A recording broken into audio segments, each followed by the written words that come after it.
मेरे प्यारे मित्रों, आप सभी का मंजू चंद क्लासेज यूट्यूब चैनल पे स्वागत है। और हम पढ़ाई कर रहे थे केमिस्ट्री से।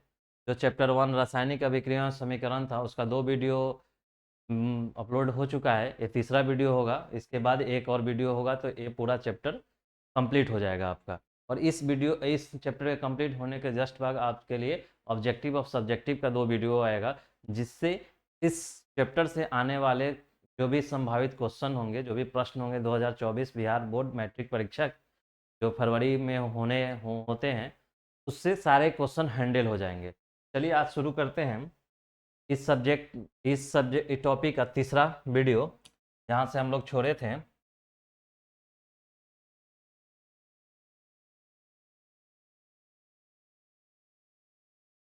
देखिए, आज हम लोग को पढ़ना है रासायनिक अभिक्रिया के प्रकार। देखिए, इस चैप्टर का नाम था रासायनिक अभिक्रिया एवं समीकरण। ठीक है, तो रासायनिक अभिक्रिया एवं समीकरण, तो हमने कुछ रासायनिक अभिक्रिया के बारे में पढ़ा था। उसके बाद समीकरण के बारे में बताया कि रासायनिक समीकरण कैसे लिखते हैं। अगर रासायनिक समीकरण है तो उसे संतुलित बैलेंस कैसे करेंगे, बैलेंस यानी संतुलित करना क्यों आवश्यक होता है, और संतुलन कैसे करते हैं, जिससे आपको ऑब्जेक्टिव और सब्जेक्टिव में क्वेश्चन आते हैं।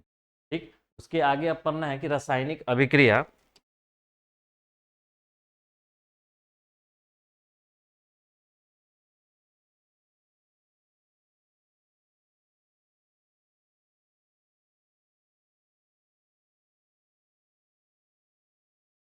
रासायनिक अभिक्रिया के प्रकार यानी कितने, how how many types of chemical reaction. Chemical reaction जो है कितने प्रकार के होते हैं वो पढ़ना है। ठीक है, पहला क्या है, संयोजन या संश्लेषण अभिक्रिया। यानी संयोजन, यानी इसमें संयोजन यानी मिल रहा होगा, नाम ही से संयोजन, किसी का योजन हो रहा होगा। संयोजन या संश्लेषण, संश्लेषण होता है सिंथेसाइज, कुछ बनना। तो यानी किसी चीज दो या दो से अधिक जुड़ के कोई एक नया उत्पाद बनता है, तो इसमें वो अभिक्रिया। अभिक्रिया में क्या पढ़े थे, एक एरो होता है, एरो के इधर क्या होता है, अभिकारक होता है, विकारक होता है, और इधर प्रतिफल होता है। इधर क्या होता है, प्रतिफल होता है। यानी अभिकारक बन के प्रतिफल देगा तो इसमें संयोजन होता है, यानी इधर वाला अभिकारक आपस में जुड़ता होगा। वियोजन या अपघटन, यानी वियोजन, जब इधर वाला जुट के अगर कुछ बन सकता है, ऐसा भी तो हो सकता है इधर वाला टूट के कुछ और बन सकता है। जैसे आपका H2 + O2 मिल के H2O बना। H2O2 hydrogen gas oxygen gas मिलके जल बनता है, तो क्या हुआ है, दोनों का क्या हुआ है, संयोजन हुआ है। दोनों का संयोजन हुआ है, दोनों का क्या हुआ है, संयोजन हुआ है। जबकि ऐसा भी तो हो सकता है Na3, ऐसे हो सकता है Na+3-, ऐसे हो सकता है। तो Na NO3 क्या होगा, एक टूट के Na+NO3 दे रहा है, ये आपका वियोजन हो गया। ये वही बोल रहा है कि संयोजन एक होगा वियोजन। ठीक, एक होगा उष्माक्षेपी अभिक्रिया। उष्माक्षेपी आप पढ़े थे कि कई ऐसा रिएक्शन अभिक्रिया होता है जिसमें कुछ उष्मा निकलता है। जैसे कली चूना वाला आपको एक उदाहरण बताए थे कि जब कली चूना को पानी में डालते हैं तो वो रिएक्शन करके ताप जनरेट करता है, यानी टेम्परेचर जनरेट करता है, यानी उष्मा देता है, जिसमें हाथ से छूने पे जल भी सकता है। उष्माक्षेपी, एक उष्मा शोषी, किसी अभिक्रिया कराने के बाद, होने के बाद उष्मा निकलता है, और किसी अभिक्रिया को कराने के लिए हम उष्मा ही देते हैं, तो उसको बोलेंगे उष्मा शोषी अभिक्रिया। के बाद आता है एकल विस्थापन, यानी रिएक्शन में एक कोई धातु दूसरी धातु को अगर रिप्लेस कर देता है, यानी उसको हटा देता है, यानी विस्थापित कर देता है, तो एकल विस्थापन होगा। फिर एक होता है द्विव विस्थापन, यानी दो में धातु का विस्थापन हो, यानी एक दूसरे का, जैसे ए बी को हटाए, बी ए को हटाए। ऐसा हो सकता है ना कि ए बी को हटा दे तो एकल हो गया। ये हो सकता है कि ए बी को हटाए, बी भी किसी एक ए के पार्ट को हटाए, तो द्विव विस्थापन अभिक्रिया। एक होता है अवक्षेपण अभिक्रिया, यानी प्रेसिपिटेशन, यानी अवक्षेपण। आपको एक बताए थे अवक्षेपण कैसे निकलता है, यानी अवक्षेपण अभिक्रिया जिसमें अवक्षेपण का निर्माण होता है। एक होता है उदासीनीकरण अभिक्रिया, न्यूट्रलाइजेशन रिएक्शन। न्यूट्रलाइजेशन रिएक्शन में क्या होगा कि न्यूट्रल हो जाता है। मान के बोलिए आगे वाले चैप्टर में जब अम्ल और भस्म पढ़ेंगे और लवण पढ़ेंगे, वहाँ पे आपको ये वाला अभिक्रिया ज़्यादा पढ़ना है। वहाँ पे क्या होगा कि अम्ल और भस्म मिल के एक उदासीनीकरण लवण बनाते हैं और इस अभिक्रिया को उदासीनीकरण अभिक्रिया बोलते हैं। ठीक, तो ये आएगा आपका, और एक आएगा उदासीनीकरण अभिक्रिया। दूसरा होता है ऑक्सीकरण या उपचयन अभिक्रिया। एक ऑक्सीकरण अभिक्रिया भी होगा, ऑक्सीडाइजेशन रिएक्शन, और एक होगा अवकरण या अपचयन। ये 10 प्रकार का अभिक्रिया है, रिएक्शन है, जो आपको इस चैप्टर में पढ़ना है। और ये सब्जेक्टिव के लिए काफ़ी इंपॉर्टेंट है, काफ़ी महत्वपूर्ण है, क्योंकि इससे सब्जेक्टिव क्वेश्चन पूछा जाएगा। सब्जेक्टिव किसी एक का दे देगा, बोलेगा एकल विस्थापन अभिक्रिया क्या है, उदाहरण सहित समझाएं। एकल विस्थापन का पहले डिफिनेशन भाषा लिखना, उसके बाद आपको का उदाहरण देना होगा कि उदाहरण में क्या क्या होगा। ठीक है, ये आपको ध्यान रखना। तो चलिए एक एक करके इसके बारे में हम विशेष रूप से एक एक करके पढ़ाई करते हैं। देखिए पहला क्या है, संयोजन। संयोजन यानी कॉम्बिनेशन अभिक्रिया। संयोजन को बोलते हैं कॉम्बिनेशन। इंग्लिश के टर्मिनोलॉजी, हिंदी के टर्मिनोलॉजी से भी आपको समझ में आ रहा है, संयोजन जुटना, संयोजन होना। इंग्लिश का टर्म भी देखिए कॉम्बिनेशन, कंबाइंड होना, यानी इसमें एक या एक से अधिक अभिकारक आपस में जुटकर प्रतिफल का निर्माण करता होगा, उसे हम संयोजन अभिक्रिया बोलते हैं। नहीं, आपको परिभाषा में लिखा होगा, वह अभिक्रिया जिसमें दो या अधिक अभिकारक तत्व या यौगिक अभिकारक हो सकता है। वह अभिक्रिया जिसमें दो या दो से अधिक अभिकारक परस्पर मिलकर एक नए पदार्थ का उत्पाद करते हैं, नए पदार्थ या उत्पाद बनाते हैं, उसे संयोजन अभिक्रिया कहते हैं। उसे संयोजन अभिक्रिया कहते हैं। जैसे मानिए ए और बी, जैसे ए को मान लीजिए H2, बी को मान लीजिए O2, तो H2O। ये क्या हो गया, ये संयोजन हो रहा है। संयोजन में क्या हो रहा है, दो या दो से अधिक अभिकारक आपस में परस्पर अभिक्रिया करके एक नए उत्पाद का निर्माण करते हैं। तो ये गैस है, ये गैस है, द्रव हो जाता है, यानी नए उत्पाद का निर्माण करते हैं, इसे संयोजन क्या कहते हैं। ठीक, अब देखिए संयोजन यानी मिलना तो है, दो या दो से अधिक अभिकारक का मिलना है। अब वो डिपेंड करेगा कि वो अभिकारक कैसा है। हो सकता है कि दो तत्वों के बीच संयोजन हो, जैसे ए और बी दोनों तत्व, जैसे यहाँ तत्व और यौगिक दोनों हो सकता है। तत्वों के बीच संयोजन हो, जैसे कार्बन, इसी क्या है, कार्बन है, सॉलिड होता है। O2 क्या है, ऑक्सीजन है, गैस होता है। ये दोनों संयोजन होकर क्या मिलेगा, CO2, कार्बन डाइऑक्साइड गैस मिलता है। जैसे हम कोयला को जब जलाते हैं, कोयला क्या होता है, कोयला सॉलिड होता है, ठोस होता है। ठोस होता है जब जलाएंगे यानी उसमें ऑक्सीजन, कोई भी चीज जलता है जब ऑक्सीजन वहां पे उपस्थित हो, ऑक्सीजन की उपस्थिति होना चाहिए। तो जैसे ही कोयला को, यानी कोयला का रासायनिक सूत्र कार्बन से डिनोट करते हैं, कोयला कार्बन का ही रूप है। तो कोयला जब ऑक्सीजन के प्रेजेंस में जलेगा तो CO2 गैस देता है, यानी वो गैस नहीं है, CO2 गैस होता है। क्या देखना है यहाँ, कार्बन भी एक तत्व है, ऑक्सीजन भी एक तत्व है, दो तत्वों के बीच संयोजन हो रहा है, कॉम्बिनेशन हो रहा है, एक हमें नया उत्पाद मिल रहा है जो गैस है। सॉलिड है, गैस है, बन गया। उसी तरह H2O2 मिलकर H2O जल का निर्माण हो। उसी तरह Mg+O2 यानी मैग्नीशियम है और ऑक्सीजन, मैग्नीशियम ऑक्सीजन के उपस्थिति में तो उसका अभिक्रिया कराएंगे, यानी वो जलेगा तो 2MgO मैग्नीशियम ऑक्साइड का सफेद चूर्ण देता है। क्या है, मैग्नीशियम ऑक्साइड का सफेद चूर्ण देता है। इस पे ध्यान रखिएगा, ये आप जा सकता है कि मैग्नीशियम ऑक्सीजन की उपस्थिति में जलता है तो हमें एक चूर्ण मिलता है, उसका कलर क्या होगा, उसका रंग क्या होता है, सफेद चूर्ण। ठीक, या ऐसा दे देगा, मैग्नीशियम ऑक्सीजन के साथ अभिक्रिया कर मैग्नीशियम ऑक्साइड बनाता है, वह होता है, ऑप्शन में रहेगा सफेद चूर्ण, लाल चूर्ण, रंगहीन या नीला चूर्ण। तो आपको याद रखना है कि सफेद चूर्ण मिलता है, यानी जो पाउडर मिलेगा वो सफेद होगा। कभी भी मैग्नीशियम को ऑक्सीजन की उपस्थिति में जलाएंगे या अभिक्रिया कराएंगे तो MgO मैग्नीशियम ऑक्साइड देता है, और वो मैग्नीशियम ऑक्साइड कैसा होता है, सफेद चूर्ण। ठीक है, नोट, मैग्नीशियम चमकदार सफेद लौ के साथ जलता है। ये भी ध्यान रखिएगा कि ऑप्शन में आपको ऑब्जेक्टिव में पूछ सकता है कि जब मैग्नीशियम की अभिक्रिया ऑक्सीजन के साथ कराते हैं, यही MgO2 CO बनता है, तो मैग्नीशियम की अभिक्रिया O2 यानी O2 के साथ अभिक्रिया कराने यानी उसके प्रेजेंस में हम जलाते हैं, कैसा देता है, सफेद लौ देता है। तो सफेद लौ के साथ जलेगा, सफेद लौ के साथ जलेगा और सफेद चूर्ण देगा। बस इतना आपको याद कीजिए कि जब भी मैग्नीशियम की अभिक्रिया ऑक्सीजन से कराते हैं तो हमें वो सफ़ेद चूर्ण देता है और सफ़ेद लौ के साथ जलता है। ठीक, ये आ गया संयोजन में दो तत्वों के बीच संयोजन, यानी इधर वाला अभिकारक तत्व है, सिर्फ ये तत्व है, तब एक तत्व है।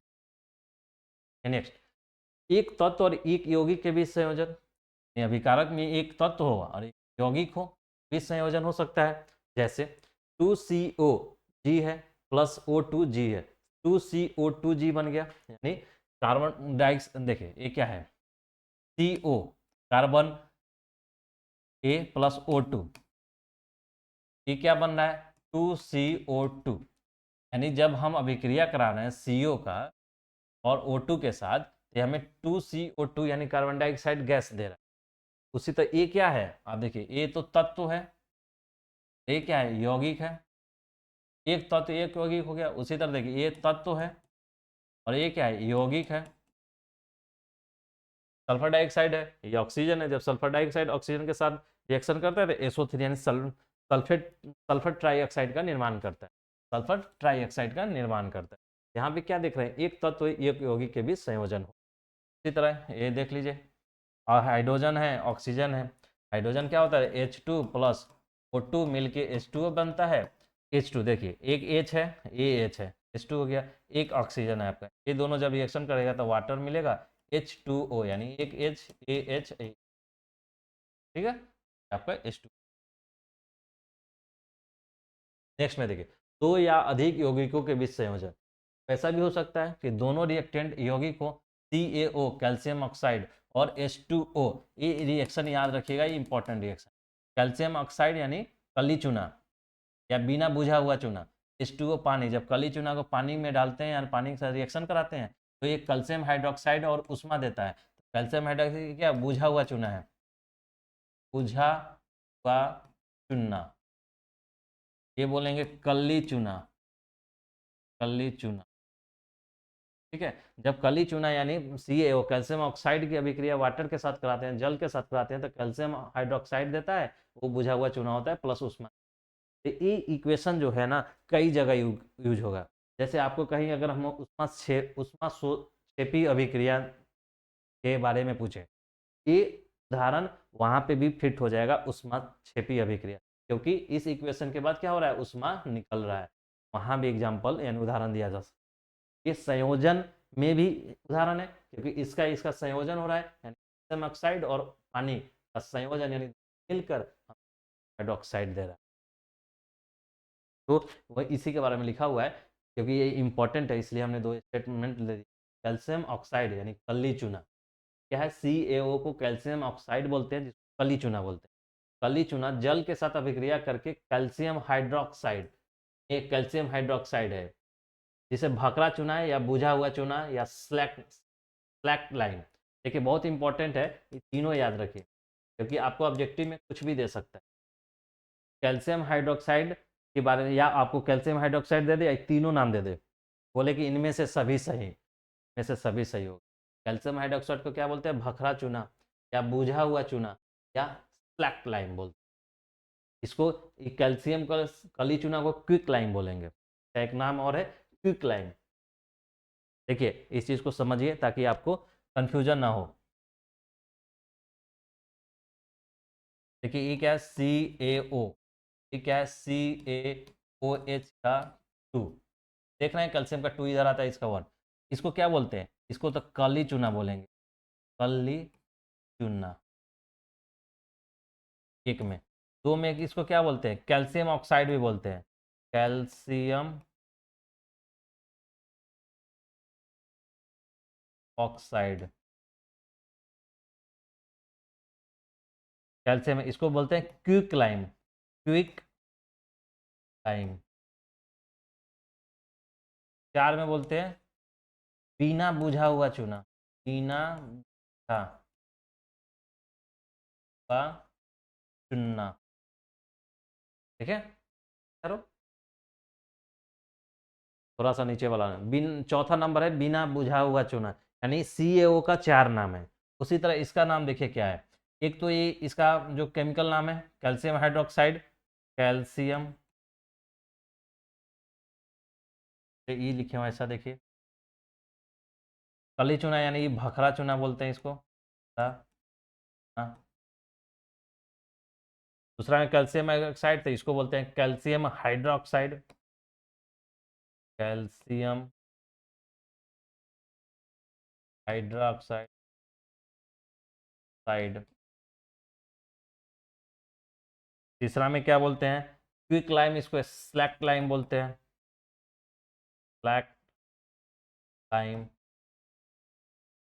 स्लैक लाइम बोलते हैं। और इसको बुझा हुआ चूना। हाँ, ठीक है। तो आप यहाँ पे देखिए, इसको बहुत ढंग से देखिए, काफी आपको कई जगह आपको कंफ्यूजन हो जाएगा इसके, लेकिन आपको यहाँ कंफ्यूजन नहीं करना है। थोड़ा सा नीचे नहीं दिख रहा है, हम बता देते हैं। CaO कैल्शियम ऑक्साइड, इसका केमिकल नाम क्या है, कैल्शियम ऑक्साइड। कैसे नाम पड़ा, देखिए Ca क्या है, कैल्शियम है, और O क्या है, ऑक्सीजन है, तो कैल्शियम ऑक्साइड। इधर देखिए Ca कैल्शियम, OH को हाइड्रोक्साइड बोलते हैं, तो कैल्शियम हाइड्रोक्साइड। बस आपको जो बेसिक में हमने जो टेबल बना के उस कम से कम 30 हमने तत्व और उसका प्रतीक बताया था, उतना 30 का आप नाम याद रखते हैं ना, किसी का आपको केमिकल नेम बताने में कभी भी आपको कंफ्यूजन या कभी भी दिक्कत नहीं होगा, कभी रटने की जरूरत नहीं पड़ेगा। ये कैल्शियम ऑक्साइड है, कैल्शियम ऑक्साइड, कैल्शियम हाइड्रोक्साइड है, कैल्शियम, ये तो केमिकल नाम हो गया। उसके बाद कल्ली चूना, Ca को कल्ली चूना बोलते हैं। जो कल्ली चूना, जो चूना पत्थर हार्डवेयर की दुकानों में मिलता है, वो कल्ली चूना बोलते हैं, तो उसका फॉर्मूला होता है Ca। वहीं कल्ली चूना जब पानी में डाल देते हैं, चूना खैनी वाला चूना बन जाता है, तो वो होता है CaOH2। तो वो कल्ली चूना को बिना बुझा हुआ, यानी बुझा नहीं है, पानी नहीं डाले हैं उसमें, और CaOH को बुझा हुआ चूना बोलते हैं। एक नाम तो ये हो गया, Ca को बिना बुझा हुआ, इसको बुझा हुआ, इसको कल्ली चूना बोलते हैं, तो CaOH को भखरा चूना बोलते हैं। उसका कैल्शियम ऑक्साइड, इसका कैल्शियम हाइड्रोक्साइड। इसको क्विक लाइम बोलते हैं, इसको स्लैक लाइम बोलते हैं। क्विक लाइम बोलते हैं, इसको स्लैक लाइम बोलते हैं। ये चार आप याद रखिएगा। भखरा चूना, भखरा चूना का जलीय विलयन दीवारों के, भखरा चूना क्या, CaOH का 2, कैल्शियम हाइड्रोक्साइड, इसको क्या बोलते हैं, कैल्शियम हाइड्रोक्साइड, भखरा चूना, स्लैक लाइम, और बुझा हुआ चूना। चार नाम है, चार नाम उस KO का भी, चार नाम कैल्शियम हाइड्रोक्साइड का भी। तो भखरा चूना का जलीय विलयन दीवारों के सफेदी, दीवारों के सफेदी यानी रंगने हेतु इस्तेमाल किया जाता है। जो आप देखे होंगे बहुत पहले, अब तो कई तरह के पेंट, अब प्लास्टिक पेंट, तो कई तरह के पेंट आते हैं, लेकिन पहले जब दीवारों पे पेंट किया जाता था ना, कल उजला वाला चुन्ना लगाया जाता था, जिसको चुना सफेदी बोला जाता था।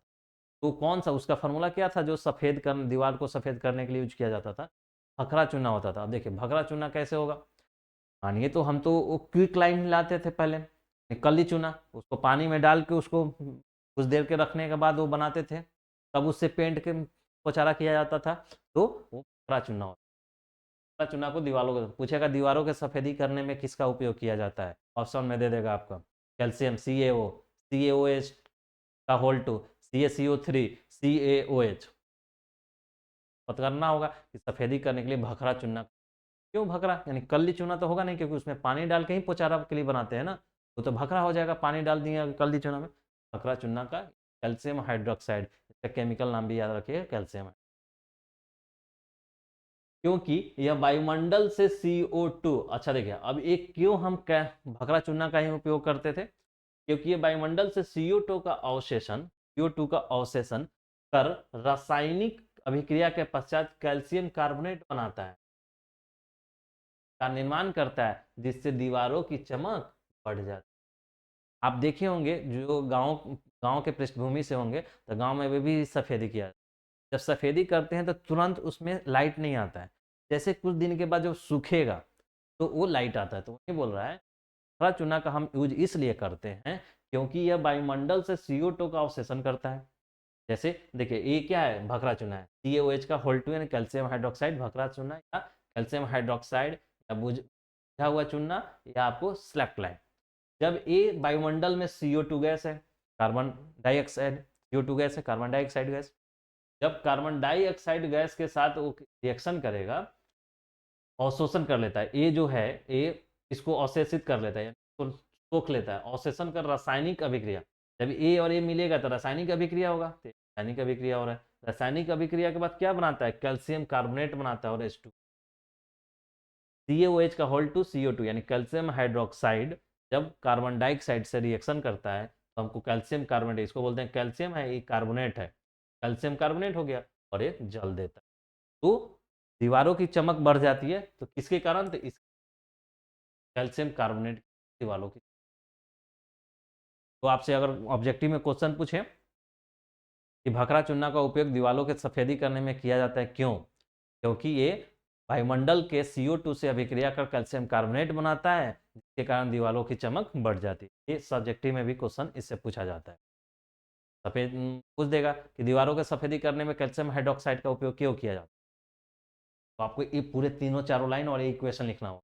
आप लिखेंगे उसको कि भखरा चूना का प्रयोग का जलीय विलयन दीवारों के सफेदी करने में किया जाता है, क्योंकि यह वायुमंडल से कार्बन डाइऑक्साइड गैस को अवशोषित कर अभिक्रिया के पश्चात यानी रासायनिक अभिक्रिया के पश्चात कैल्शियम कार्बोनेट का निर्माण करता है, जिससे दीवारों की चमक बढ़ जाती है। इसलिए हम इस देखिए सल्फर ट्राइऑक्साइड जल के साथ संयोग करके सल्फ्यूरिक अम्ल बना, ये भी इंपॉर्टेंट है, ये भी आप याद रखिएगा क्योंकि ये इक्वेशन आपको बहुत बार यूज होगा, खासकर इसका H2SO4 सल्फ्यूरिक एसिड।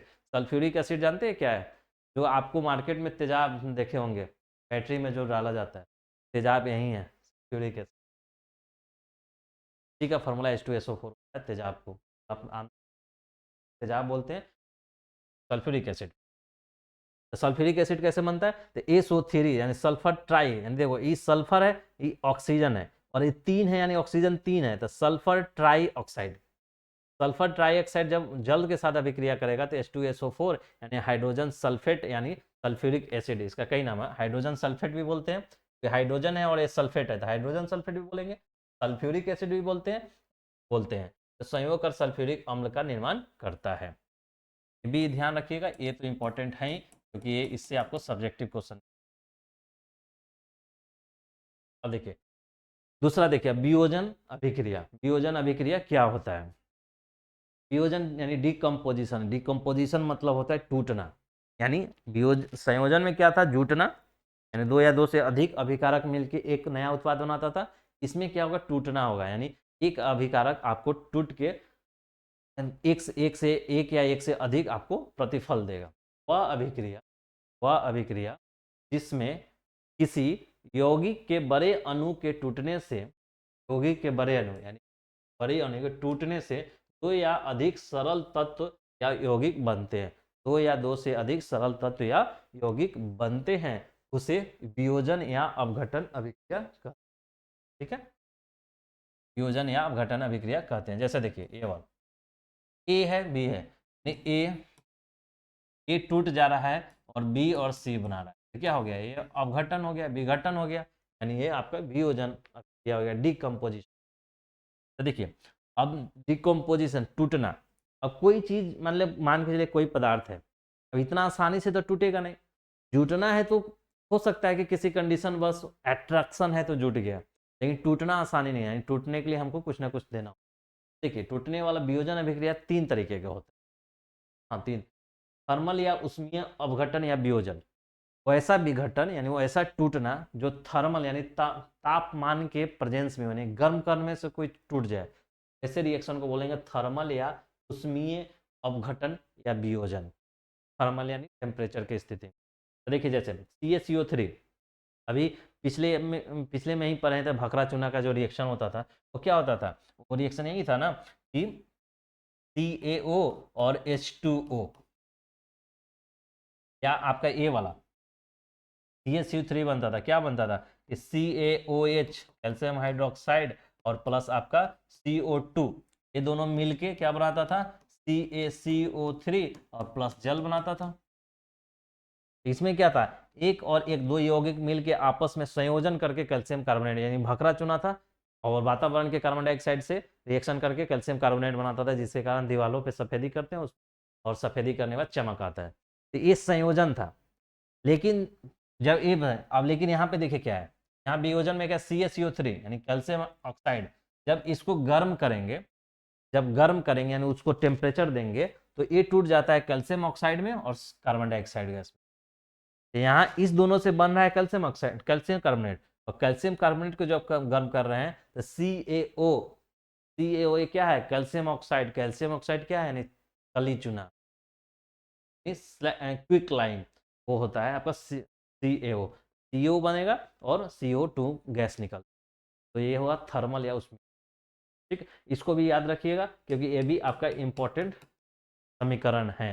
कैसे देखिए, कैल्शियम कार्बोनेट को गर्म, यानी कैल्शियम कार्बोनेट, यही कैल्शियम कार्बोनेट को गर्म करने पे वह अपघटित हो कैल्शियम ऑक्साइड और कार्बन डाइऑक्साइड हो देता है।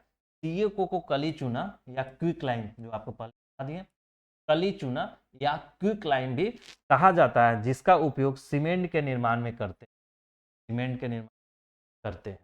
ठीक है, सीमेंट कैसे बनता है, तो जब कैल्शियम कार्बोनेट संगमरमर जैसा चट्टानी सतह को गर्म करते हैं तोड़ के, तो कैल्शियम ऑक्साइड बनता है और कार्बन डाइऑक्साइड गैस बनता है। इस कैल्शियम ऑक्साइड को यानी कली चूना, जिसको क्विक लाइम बोलते हैं, का उपयोग हम, ठीक, तो आपको क्वेश्चन पूछा जा सकता है कि सीमेंट का निर्माण किससे होता है, ऑब्जेक्टिव कैल्शियम ऑक्साइड से होता है, कली चूना या क्विक लाइम से होता है। ठीक है, तो ये वाला आप ध्यान, देखिए वही डिकम्पोजिशन रिएक्शन है, टूटने वाला, जैसे आपको हम पीछे में बताए थे क्या, आपको CaCO3 CaO में और CO2 में टूट रहा है, CaCO3, यहाँ CaCO3 है, जब इसको गर्म कर रहे हैं, वही एक बीकर में रखकर तो गर्म कर रहे हैं, टेम्परेचर दे रहे हैं, तो ये CaO में टूट रहा है और CO2 गैस निकल, आपका रिएक्शन था CuCO दे, यहाँ पे Cu है, वहाँ पे CaO था, यहाँ पे देखिए, यहाँ पे क्या था, CaCO3 टूट रहा था, कैल्शियम कार्बोनेट, यहाँ पे क्या है, Ca कॉपर कार्बोनेट है, कॉपर कार्बोनेट कॉपर ऑक्साइड में टूट रहा है और कार्बन डाइऑक्साइड, सेम वहाँ कैल्शियम कार्बोनेट है, कॉपर कार्बोनेट है। उसके बाद देखिए एक और इक्वेशन देखिए, ये इंपॉर्टेंट है, इससे आपको ध्यान रखना, सब्जेक्टिव क्वेश्चन पूछा जाएगा। देखिए FeSO फिर 7H2 है, Fe क्या है, इसको क्या बोलते हैं, फेरस, और इस क्या है, सल्फेट, फेरस सल्फेट। ठीक है, फेरस सल्फेट, H2 है, पानी इसमें साथ है, हाइड्रेटेड फेरस सल्फेट, को जब गर्म करेंगे, यानी इसमें पानी इंक्लूडेड है, ये क्या है, पानी है, फेरस सल्फेट में कुछ पानी है, गर्म करेंगे तो क्या होगा, पानी बाहर निकल जाएगा, तो फेरस सल्फेट बनेगा और 7H2 बाहर निकलेगा। अब FeSO4 जो फेरस सल्फेट है, सल्फेट को जब और फिर रिएक्शन करेंगे, यानी इसको किसी कंडीशन में, तो हमको देता है फेरिक ऑक्साइड, सल्फर डाइऑक्साइड और सल्फर ट्राइऑक्साइड। क्या बोला कि जब फेरस सल्फेट, देख लीजिए, डिकम्पोजिशन रिएक्शन था और इसमें एक थर्मल वाला था, थर्मल क्या देखिए, तो क्या होगा कि जब ये हम FeSO4 को गर्म कर रहे हैं, गर्म कर रहे हैं, तो इसका पानी पहले निकलेगा, ऑब्वियस बात है, किसी भी पदार्थ में अगर पानी है गर्म करेंगे तो पानी वेपर बन के बाहर निकलेगा, पहले पानी निकल, उसके बाद बचा हमारे पास FeSO4 फेरस सल्फेट, और फेरस सल्फेट को फिर गर्म कर रहे हैं, तो ये टूट रहा है क्या, गर्म, यहाँ पे गर्म करेंगे क्योंकि थर्मल रिएक्शन का पार्ट है, गर्म करेंगे तो Fe2O3 यानी फेरिक ऑक्साइड।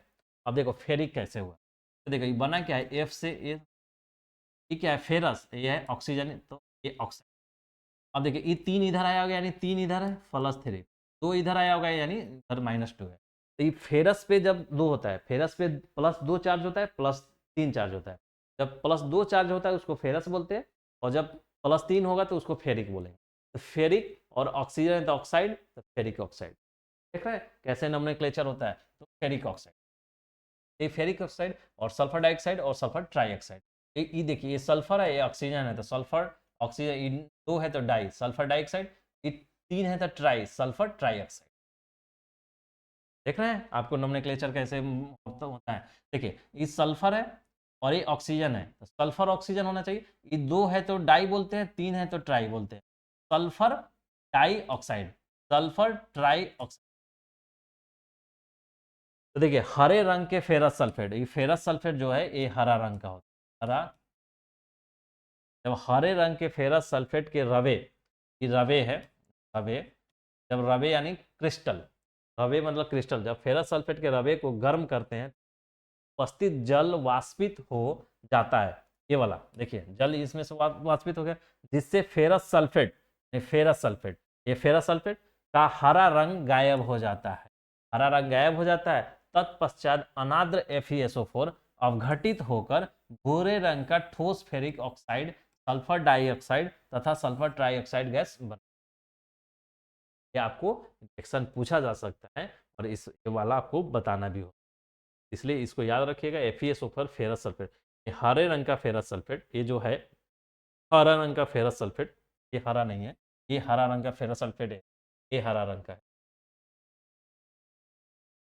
हरा रंग, ये हरा रंग का फेरस सल्फेट द्रव्य को गर्म यानी क्रिस्टल यानी पानी का क्रिस्टल है, तो उसमें उपस्थित जल वाष्पित हो जाता है, जिससे फेरस सल्फेट का हरा रंग गायब हो जाता है, इसमें हरा रंग रहता है, उसके बाद हरा रंग गायब हो जाता है। तत्पश्चात अनाद FeSO4 जो ये बचता है अवघटित होकर, ये अवघटित होगा यानी टूट रहा है, टूट कर फेरिक ऑक्साइड, सल्फर ट्राइऑक्साइड तथा सल्फर डाइऑक्साइड गैस बनाता है, भूरे रंग का ठोस, ये भूरा रंग होता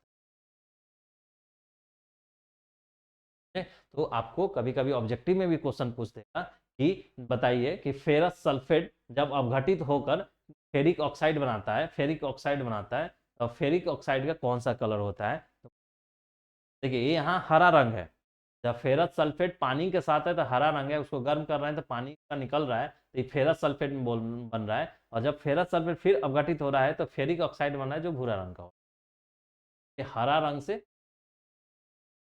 आपको ध्यान रखिए।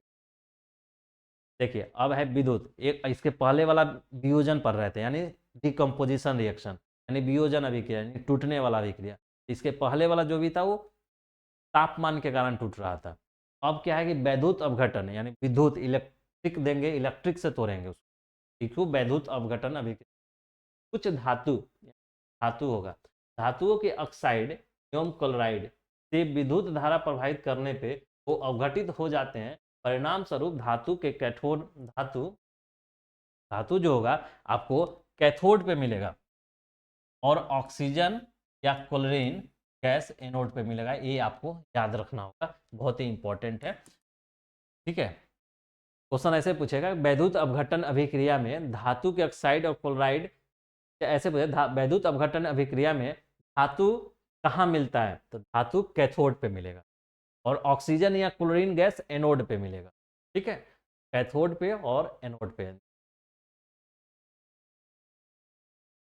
ठीक है, तो ये वैद्युत अपघटन देखिए जैसे NaCl, जब 2NaCl, NaCl क्या होता है? नमक, सोडियम क्लोराइड, ये सोडियम है, ये क्लोरीन है, तो सोडियम क्लोराइड, विद्युत धारा इसमें देंगे, जब इसको प्रोवाइड करेंगे तो ये 2Na और Cl2 में टूट जाता है, वो ये क्या हुआ Na और Cl2 में। तो देखो NO कहाँ मिले, Na जो होगा धातु है, धातु कहाँ मिलेगा? धातु हमेशा कैथोड पे मिलेगा, एक कैथोड पे, और ये कहाँ मिलेगा? एनोड, क्लोरीन या ऑक्सीजन, क्लोरीन और ऑक्सीजन यानी माइनस चार्ज होता है, माइनस चार्ज वाला एनोड पे मिलेगा, हमेशा याद रखिए। ऑक्सीजन पे भी माइनस होता है, क्लोरीन पे भी माइनस होता है, ऑक्सीजन में क्या होता है? O-2, क्लोरीन पे क्या होता है? Cl-1, यानी माइनस वाला हमेशा एनोड पे मिलेगा, प्लस धातु प्लस होता है, यानी आपका धातु सोडियम है, सोडियम पे प्लस होता है, प्लस हमेशा कैथोड पे, समझे? तो हमेशा ध्यान रखिए कि ऐसे वैद्युत अपघटन अभिक्रिया में जो भी धातु होता है, धातु प्लस होता है, वो कैथोड पे मिलता है, और वो ऑक्सीजन या क्लोरीन गैस वो एनोड पे मिलता है, तो ये याद आप रखिएगा। उसी तरह हम अगर हम जल को तोड़ते हैं, मान के चलिए हम जब बनाते थे H2+O2 मिलता था तो हमें H2 देता था, यानी ये यहाँ पे संयोजन हो रहा था, यानी संयोजन होता था, ऐसे जुट रहा था, संयोजन संयोजन संयोजन, ये जुट रहा था, लेकिन यहाँ पे अब मान के चलिए हम इसको तोड़ भी तो सकते हैं, तो देखिए यहाँ पे H2O को तोड़ रहे हैं, विद्युत धारा जब प्रोवाइड करेंगे तो H2 और O2 में टूटेगा, देखिए H2 और O2 और O2 में टूटेगा, तो देखिए H2 और जब ऑक्सीजन गैस कहाँ मिलेगा आपको? एनोड पे, और हाइड्रोजन कहाँ मिलेगा? कैथोड, क्योंकि इसमें बता रहे हैं कि हमेशा ऑक्सीजन और क्लोरीन हमेशा एनोड पे मिलेगा, तो ये ध्यान रखिएगा कि ये आपको पूछ, कभी पूछेगा कि जल को, जब जल में विद्युत धारा प्रभावित कर अवघटित करते हैं, जब जल को अवघटित किया जाता है तो अवघटन के पश्चात बनने वाला ऑक्सीजन कहाँ? तो ऑक्सीजन एनोड पे मिलेगा, हाइड्रोजन गैस कहाँ मिलेगा? कैथोड। यहाँ पे आप कंफ्यूजन नहीं कीजिएगा, हमेशा एनोड पे, हमेशा एनोड पे आपको आपको मिलेगा क्लोरीन और ऑक्सीजन। ठीक है, नोट देखिए, धातुओं के ऑक्साइड एवं क्लोराइड से धातु का निष्कर्षण के लिए वैद्युत अपघटन का उपयोग किया जाता है।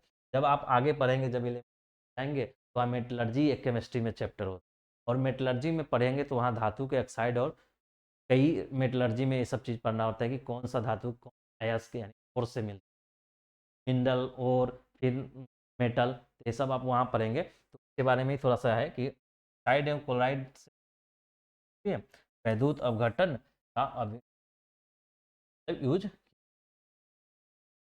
तो ये ध्यान रखिएगा ये वाला।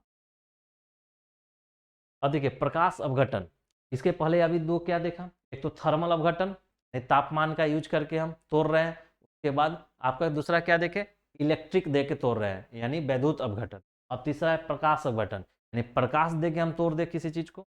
देखिए AgCl यानी Ag क्या बोलते हैं, सिल्वर, और Cl को क्या बोलते हैं, क्लोराइड, यानी सिल्वर क्लोराइड। सिल्वर क्लोराइड को जब सूर्य के प्रकाश में रखते हैं यानी सूर्य के प्रकाश में छोड़ देते हैं, खुला रख दें, तो वो सूर्य के प्रकाश में Ag और Cl2 में टूट जाते हैं, और तो ये प्रकाश के उपस्थिति में टूटता है। प्रकाश अब ठीक, तो प्रकाश अपघटन AgBr यानी silver bromide, silver Br bromide, bromide करेंगे Ag और Br2 यानी सिल्वर में और ब्रोमाइड गैस में। ठीक है, तो ये प्रकाश अपघटन। इसी कारण फोटोग्राफी में प्रयुक्त होने वाले फिल्म की सतह पर सिल्वर ब्रोमाइड का लेप चढ़ाया जाता है। इसलिए इसी कारण, क्योंकि प्रकाश की उपस्थिति ही अलग निकल जाएगा और Br2 अलग निकलता है, तो सिल्वर ब्रोमाइड का लेप चढ़ाया जाता है इसी प्रकाश अपघटन अभिक्रिया के कारण। जब फोटो क्लिक करते हैं तो प्रकाश ही जाता तो है। फोटो का प्रतिबिंब कैसे बनता है, जब फिजिक्स में पढ़ेंगे पहले चैप्टर में, वहाँ पे प्रकाश का प्रवर्तन और प्रकाश का अपवर्तन पढ़ना है, तो वहाँ पे प्रतिबिंब का बनने का पढ़ेंगे। प्रकाश ही तो जाता है, टकरा के आता है, प्रतिबिंब बनता है, तो वही प्रकाश अवघटन होता है। इसलिए हम फोटोग्राफी में फिल्म के सतह में सिल्वर ब्रोमाइड का चढ़ाते हैं। नोट देखिए, मानव शरीर में भोजन का पाचन एक अवघटन अभिक्रिया है, काफी इंपॉर्टेंट है, आप इसको याद रखिएगा, ऑब्जेक्टिव में क्वेश्चन पूछा जा सकता है। मानव शरीर में भोजन, भोजन जब हम खाते हैं, खाते में जब पेट में जाता है, स्टमक में जाता है तो क्या उसका पाचन होता है। पाचन क्या होगा, एक अवघटन अभिक्रिया, डिकम्पोजिशन। पाचन तो हमेशा पूछ सकता है कि आपसे पाचन क्या है, तो एक डिकम्पोजिशन नहीं है पाचन, अपघटन। यानी पाचन में हम दाल चावल खाते हैं, जो जाके अंदर टूटता है, उसी से एनर्जी निकलता है। आप बायोलॉजी में आपको पढ़ाएंगे, जब पोषण पढ़ाएंगे, उसके बाद बायोलॉजी आएगा, बायोलॉजी पढ़ाएंगे तो उसमें पोषण पढ़ाएंगे, तो पोषण में आपको बताएंगे कि कैसे टूट। बस यहाँ पे याद रखिए अपघटन अभी। अब देखिए दूसरा पढ़ लिए आप, अपघटन अभिक्रिया, जिसमें तीन होता है, थर्मल अपघटन, वैद्युत अपघटन और प्रकाश अपघटन। अब देखिए, अब तीसरा अभिक्रिया है उष्माक्षेपी, यानी जो को एक्सोथर्मिक रिएक्शन बोलते हैं। उष्माक्षेपी यानी उष्मा चल रहा होगा, वैसा अभिक्रिया जिसमें उष्मा उत्पन्न होता हो, वह अभिक्रिया जिसमें, अब इसको थोड़ा सा अच्छा सा लिखने के लिए लिख दिया जाता है, वह अभिक्रिया उत्पादों के निर्माण के साथ, उत्पाद तो बन ही रहा होगा, कोई ना कोई अभिकारक जुटेगा, अभिकारक रिएक्शन अभिक्रिया करेगा तो उत्पाद बनेगा, उत्पाद के साथ साथ उष्मा भी निकले, उत्पाद के निर्माण के साथ साथ उष्मा भी निकलती है, उससे उष्माक्षेपी अभिक्रिया कहते हैं। यानी उष्माक्षेपी अभिक्रिया किसे बोलते हैं, कि वैसा अभिक्रिया जिसमें उत्पाद बनने के साथ साथ कुछ उष्मा भी निकले, उसे उष्माक्षेपी अभिक्रिया बोलते हैं। जैसे CH4, ये क्या, मीथेन है। मीथेन गैस को जब ऑक्सीजन की उपस्थिति में जलाएंगे तो क्या बोलते हैं, कार्बन डाइऑक्साइड गैस H2O और उष्मा। मीथेन देख रहे हैं, जैसे मीथेन यानी आपका, जैसे गोबर गैस क्या है, गोबर गैस में मीथेन पाया जाता है। गोबर गैस को अगर हम जलाएंगे, गोबर गैस जलाना है मतलब ऑक्सीजन की उपस्थिति में अभिक्रिया क्या होना है, जैसे O2 के प्रेजेंस में जलेगा तो हमें कार्बन डाइऑक्साइड गैस देगा, जल देगा और उष्मा देगा। गोबर गैस जलाते हैं तो देखिए गैस, उससे उष्मा निकलता है, खाना बनाने के रूप में भी जाता है, चलता है। तो अब देखिए C6H12O6 अब देखिए इस अभिक्रिया से आप बहुत ही परिचित होंगे, बायोलॉजी में आपको पता है, क्या ग्लूकोज है। ग्लूकोज को जब ऑक्सीजन की उपस्थिति में जब अभिक्रिया करता है तो ये कार्बन डाइऑक्साइड बन देता है, ये आपका वाटर देता है, जल देगा और ऊर्जा देगा, जो हमको शरीर में शरीर की आवश्यकताओं की पूर्ति करता है। ठीक है, C6H12O6 ग्लूकोज है। ग्लूकोज जैसे हम जो भी इनटेक करते हैं यानी खाना खाते हैं, जो भी भोजन हम ग्रहण करते हैं, या ग्लूकोज या स्टार्च के फॉर्म में रहता है, वह ग्लूकोज क्या जाता है ऑक्सीजन की उपस्थिति में, उसका रिएक्शन होता है, पाचन होता है, पाचन के बाद कार्बन डाइऑक्साइड गैस भी देगा, को देगा और ऊर्जा एटीपी के फॉर्म में हमें। नोट, मानव शरीर में होने वाले श्वसन एक ऊष्माक्षेपी, तो ध्यान रखिएगा, ये सब छोटा छोटा चीज है, ऑब्जेक्टिव पूछ।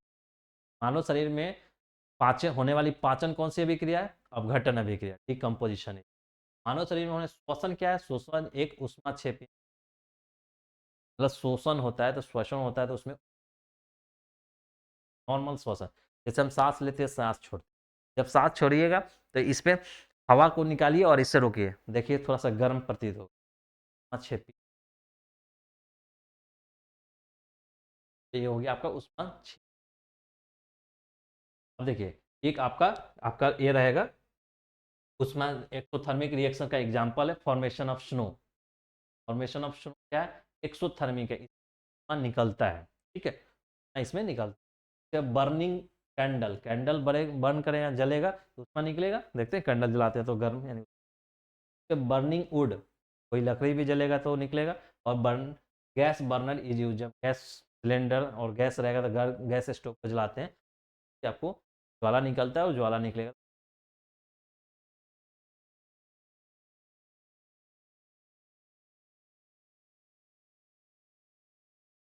ठीक है, अब देखिए, अब है उष्मा शोषी अभिक्रिया क्या होता है? उष्मा इंडोथर्मिक, उष्मा छेपी में क्या था? उष्मा निकल रहा था, इसमें उष्मा को देना होता है। वैसे अभिक्रिया जिन विकारकों को तोड़ने या विघटन के लिए प्रकाश या विद्युत के रूप में ऊर्जा की आवश्यकता होती है, उसे उष्मा अभिक्रिया कहते हैं। अब क्या देख रहे हैं? वैसी अभिक्रिया जिसमें अभिकारकों को तोड़ने के लिए या विघटन के लिए उष्मा, प्रकाश या विद्युत के रूप में ऊर्जा की आवश्यकता होती है। इसका मतलब क्या देख रहे हैं? अभी आप डिकम्पोजिशन रिएक्शन, विघटन अभिक्रिया में देखे थे कि थर्मल अपघटन, जिसमें हम क्या देते थे? उष्मा देते थे यानी गर्म करते थे। उसके बाद वैद्युत अपघटन और क्या देखे थे? प्रकाश अपघटन। यानी तीनों टर्म है, यानी सभी डिकम्पोजिशन रिएक्शन आपका उष्मा, सभी यानी उष्मा शोषी अभिक्रिया जो होंगे वो सभी आपका डिकम्पोजिशन रिएक्शन, वही सब देना होगा। तोड़ने के लिए हमको उष्मा देना होगा, प्रकाश या विद्युत के रूप में आपको ऊर्जा की आवश्यकता होती है, उष्मा अभिक्रिया बोलते हैं। ठीक है, तो देखिए जैसे N2 + O2 उष्मा देंगे तब NO बनेगा।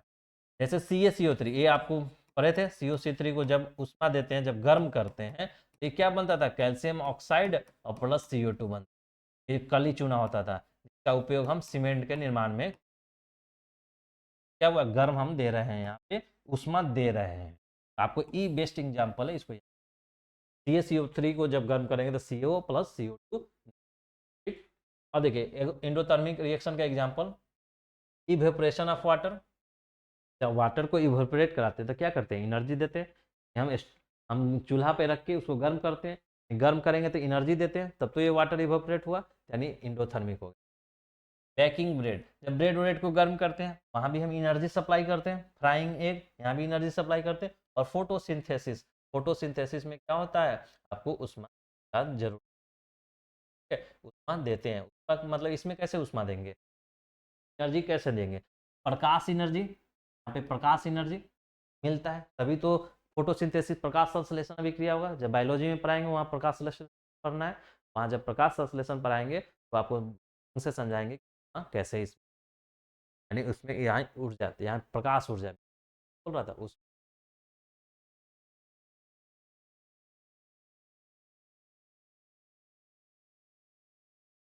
अब देखिए एकल विस्थापन यानी सिंगल डिस्प्लेसमेंट अभिक्रिया। अब एकल विस्थापन या सिंगल डिस्प्लेसमेंट अभिक्रिया, वह अभिक्रिया जिसमें कि यौगिक में उपस्थित किसी परमाणु या परमाणुओं के समूह को किसी दूसरे परमाणु द्वारा विस्थापित किया जाता है तो उसे एकल विस्थापन या प्रतिस्थापन सब्स्टिट्यूशन,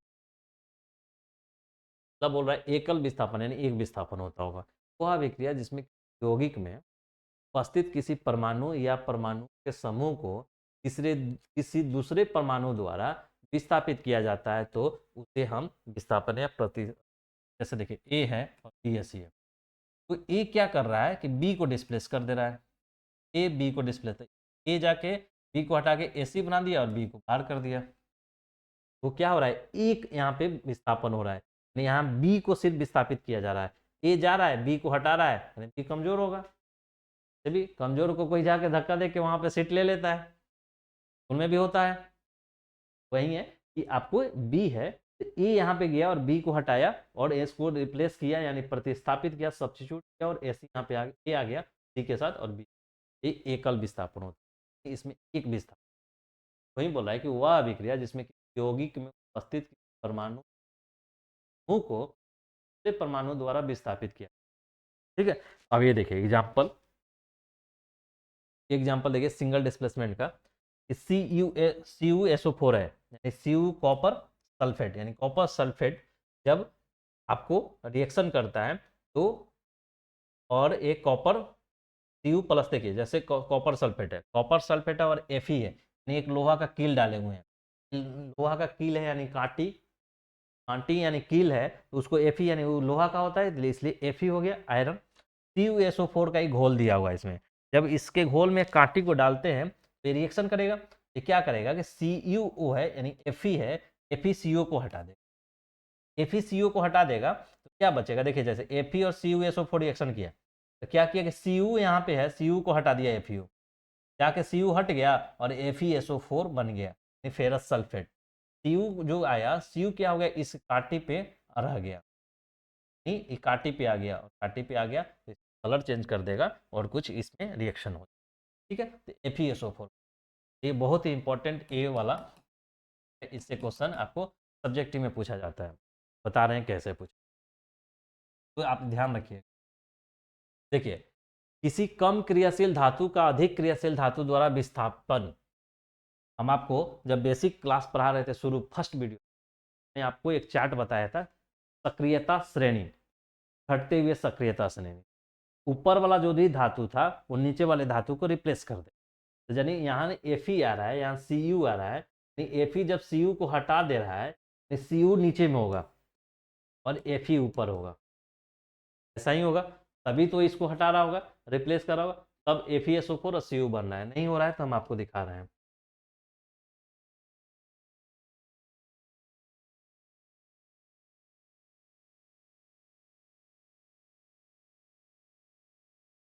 देखिए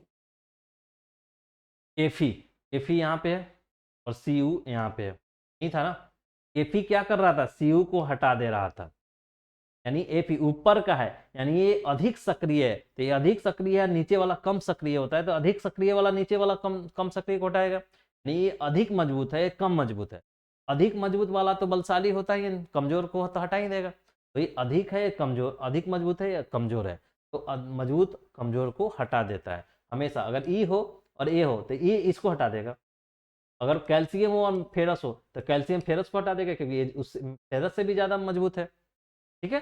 तो आपको ये वाला श्रेणी भी आपको याद करेंगे तो आपको थोड़ा सा याद नहीं तो ढंग से ध्यान से देखेंगे भी तो आपको पता चल जाएगा, क्योंकि पोटेशियम सबसे ज्यादा होता है, तो आप ऑब्जेक्टिव क्वेश्चन में ऐसा पूछता है, ऑप्शन में 4 को दे देगा, पूछेगा इसमें सबसे अधिक सक्रिय कौन है, तो सबसे ज्यादा पोटेशियम सक्रिय, पोटेशियम के बाद कैल्शियम होता है, देखिए जैसे पोटेशियम 90 होता है 20 होता है, 19 और 20 वाला सबसे अधिक सक्रिय होता है, इसे भी याद रख सकते हैं, पोटेशियम का परमाणु संख्या 19 होता है, कैल्शियम का परमाणु, उसके बाद 11 होता है 12 होता है, देख रहे हैं 19 20 11 12, ऐसे भी याद कर सकते हैं आप, या 19 पोटेशियम, 19 कौन है पोटेशियम, कैल्शियम क्या होता है 20, 19 20 वाला सबसे आगे, फिर उसका उसके बाद 11 12, नहीं 11 सोडियम होता है, मैग्नीशियम 12 होता है, ये सब आगे रहता है, उसके बाद एल्यूमिनियम ये 13 होता है, तो 11 12 13 ही तो कंटेंट है आपका, सक्रियता श्रेणी में क्या होगा 11, सबसे पहले 19 20 उसके बाद 11 12 13, 11 सोडियम होता है, 12 मैग्नीशियम होता है, 13 क्या होता है, के बाद ऐसे ही याद रख लीजिए, तीन को याद रखिए। जिंक और फेरस, ये दोनों को याद रखिए। इसके बाद जिंक होता है, उसके बाद फेरस होता है। उसके बाद आप याद रखिए Hg और एऊ सबसे कम सक्रिय होता है। जो सोना होता है, गोल्ड, सोना जो होता है कम सक्रिय, तो आभूषण के रूप में उपयोग करते हैं। उस कम सबसे कम सक्रिय होता है, यानी सबसे कम रिएक्शन करता है। यानी जब उसको इसलिए पहनते हैं, वातावरण में जितने गैस रहेंगे या जो भी जलवाष्प ये रहते हैं, इससे वो अभिक्रिया नहीं करता है। इसलिए सोना अपने रंगों में बना हुआ रहता है। तो पीला उसका सोना का कलर होता है, वो हमेशा बना हुआ रहता है। इसलिए हम सोना को आभूषण के रूप में, जबकि आप ये सिल्वर, सिल्वर के बारे में देखोगे, चांदी, चांदी अभिक्रिया करके काला रंग देता है। तांबा है, तांबा अभिक्रिया करके हरा रंग का परत जमा चढ़ जाता है उसमें। इसलिए वो सब काम आभूषण के रूप में नहीं करते, सब ऊपर है।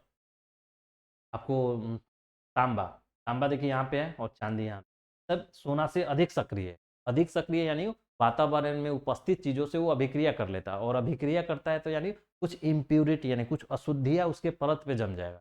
तो हम आभूषण मान के चलिए, हमने चांदी का पहना और वो कुछ दिन के बाद काला हो जा रहा है, तो उसको फिर साफ करवाइएगा। हमेशा नहीं पहन सकते। तांबा का अगर हम आभूषण पहनते, कुछ दिन के बाद वो हरा हो जाता है, तांबा का आभूषण भी नहीं पहनते। इसलिए हम गोल्ड यानी आभूषण, क्योंकि सबसे कम सक्रिय।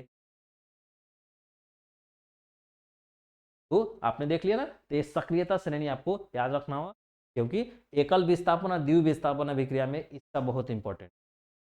आपको 4 ऑप्शन दे देगा, आपको पता करना होगा कौन किसको रिप्लेस कर सकता है। ये तो आप याद कर लिए कि 19 20, उसके बाद 11 12 13, ठीक है।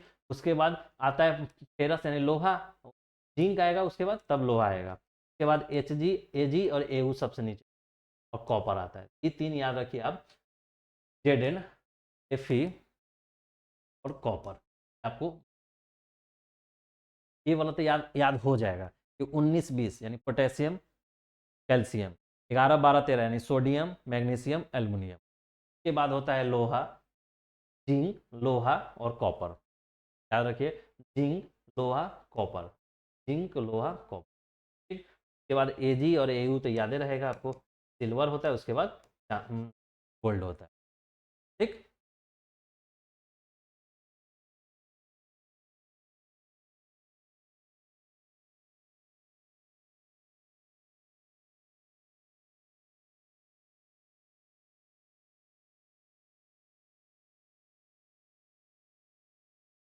देखिए यहाँ पे थे हम, देखिए, तो अब समझिए, एकल विस्थापन में किसी कम क्रियाशील धातु का अधिक क्रियाशील धातु द्वारा विस्थापन।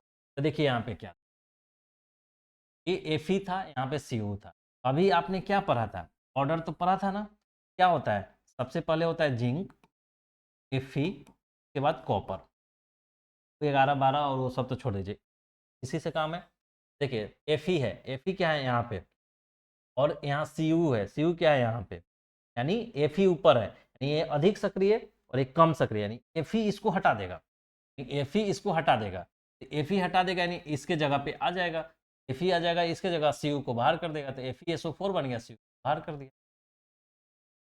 ठीक है।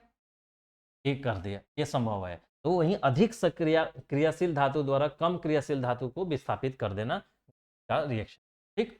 अगर यही इक्वेशन में ऐसा रहता है, अगर यही इक्वेशन ऐसा रहता है कि Cu प्लस FeSO4 बन के क्या हमें CuSO4 और प्लस Fe देगा। भाई भी मान के चलिए, ऑब्जेक्टिव में ए वाला भी ऑप्शन दे दिया है, ए वाला भी ऑप्शन दे दिया है, और बोलेगा कि बताइए इनमें से कौन सही है। तो कैसे आप सही देखेंगे, इसमें देखेंगे कि Cu है और Fe है। Cu है, Fe है, हम ऑर्डर हमको मालूम होना चाहिए। ऑर्डर क्या होता है, सबसे पहले जिंक होता है, उसके बाद आयरन होता है, उसके बाद कॉपर होता है। तो देखिए कॉपर कहाँ है, कॉपर यहाँ पे है, और यहाँ पे Fe है, Fe यहाँ पे है। यानी कॉपर क्या इसको हटा सकता है क्या, कॉपर इसको हटा सकता है क्या, नहीं, क्योंकि कॉपर क्या नीचे है, नीचे यानी कमजोर है, और ये मजबूत है। कमजोर आदमी मजबूत को कैसे हटा सकता है, नहीं हटा सकता है, यानी ये रिएक्शन संभव नहीं है। अब तरीके,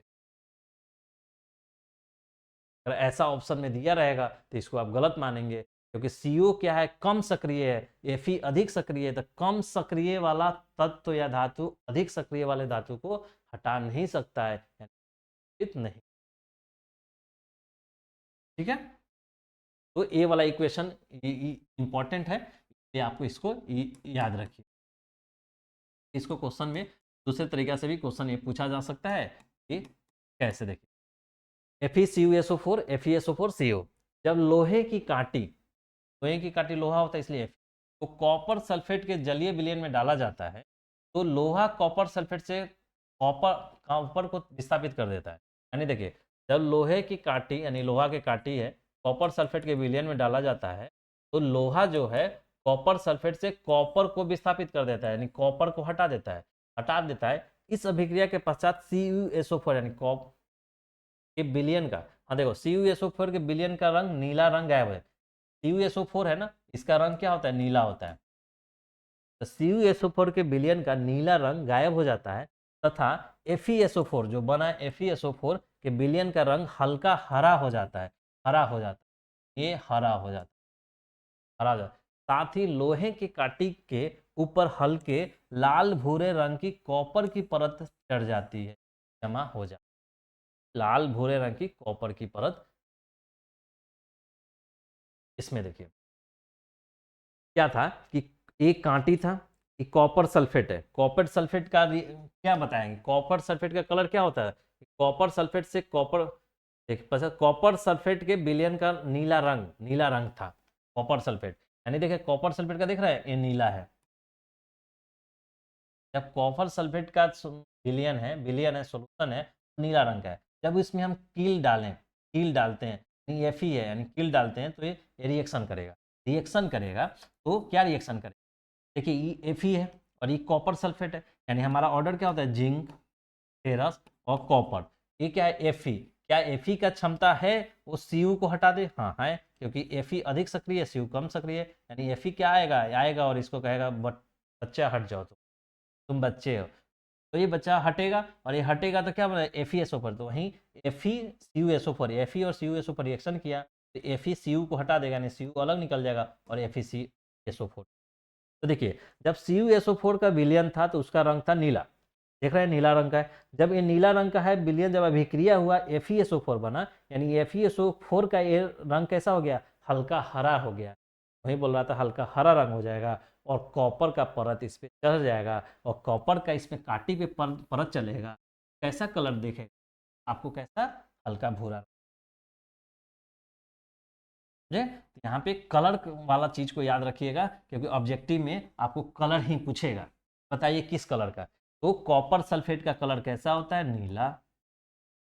जब ये अभिक्रिया करता है तो FeSO4 का कलर हरा हरा हो जाता है और इस पे जो कील पे कॉपर परत चढ़ता है वो भूरा रंग का। ठीक है, तो काफी इंपॉर्टेंट है। और ये फिगर भी आप याद रखिएगा, फिगर से भी थोड़ा मेमोराइज कीजिएगा कि हाँ क्या था वो फिगर में। तो फिगर में था कि CuSO4 का नीला कलर था और जब वो रिएक्शन करता था तो हरा हो जा रहा था, देख रहे हैं ये नीला है और ये हरा हो जा रहा है। और कॉपर यानी ये कॉपर करें काटी यानी कील कील पे देख रहे हैं ये, इस कील पे भूरा रंग का एक परत आ जा रहा है जो कॉपर का था। वहीं इसमें पूरे लाइन में लिखा हुआ है, इसको बहुत ढंग से पढ़िएगा, ये ऑब्जेक्टिव सब्जेक्टिव में पूछा है। जब लोहे की कांटी को कॉपर सल्फेट के जलियन में डाला जाता है तो लोहा कॉपर सल्फेट से कॉपर को विस्थापित कर देता है। इस अभिक्रिया के पश्चात कॉपर सल्फेट के विलयन का नीला रंग गायब हो जाता है तथा FeSO4 के विलयन का रंग हल्का हरा हो जाता है। साथ ही लोहे की कांटी के ऊपर हल्के लाल भूरे रंग कॉपर की परत जम, भूरे रंग का, हल्के लाल भी होता है भूरा भी होता है। ठीक, हाँ, तो आपका ये इंपॉर्टेंट था। आपको उसके बाद देखिए नेक्स्ट, Cu+2AgNO3 बनता है CuNO3+Ag। अब इसमें देखिए यहाँ पे Cu है, यहाँ पे Ag है, तो आपको ऑर्डर मालूम होना चाहिए। आपको तो मालूम है, हमको क्या होता है, सबसे पहले होता है जिंक, फेरस, कॉपर और नीचे में Ag होता है और उसके नीचे Au होता है, नहीं होता है ना। अब कॉपर है, कॉपर कहाँ है, यहाँ पे, और यहाँ पे Ag है यहाँ पे नीचे, यानी इससे नीचे है, यानी ये अधिक मजबूत है, ये कमजोर है। मजबूत है तो ये तो हटा ही देगा Ag को, कहेगा Ag तुम बच्चा हो, तुम यहाँ से साइड हो को, तो Ag को यहाँ से हटा देगा। Ag को जैसे ही यहाँ से हटा देगा तो बचेगा Cu, यहाँ से देखिए Cu यहाँ जगह Ag को ले लेगा स्थान, CuNO3 का 2 +2। अब आप देख रहे होंगे कि जब ये CuAg को हटाएगा तो CuNO3 होना चाहिए, CuNO3 नहीं हुआ। क्यों? तो आपको बेसिक वाला चीज़ों को समझते हो।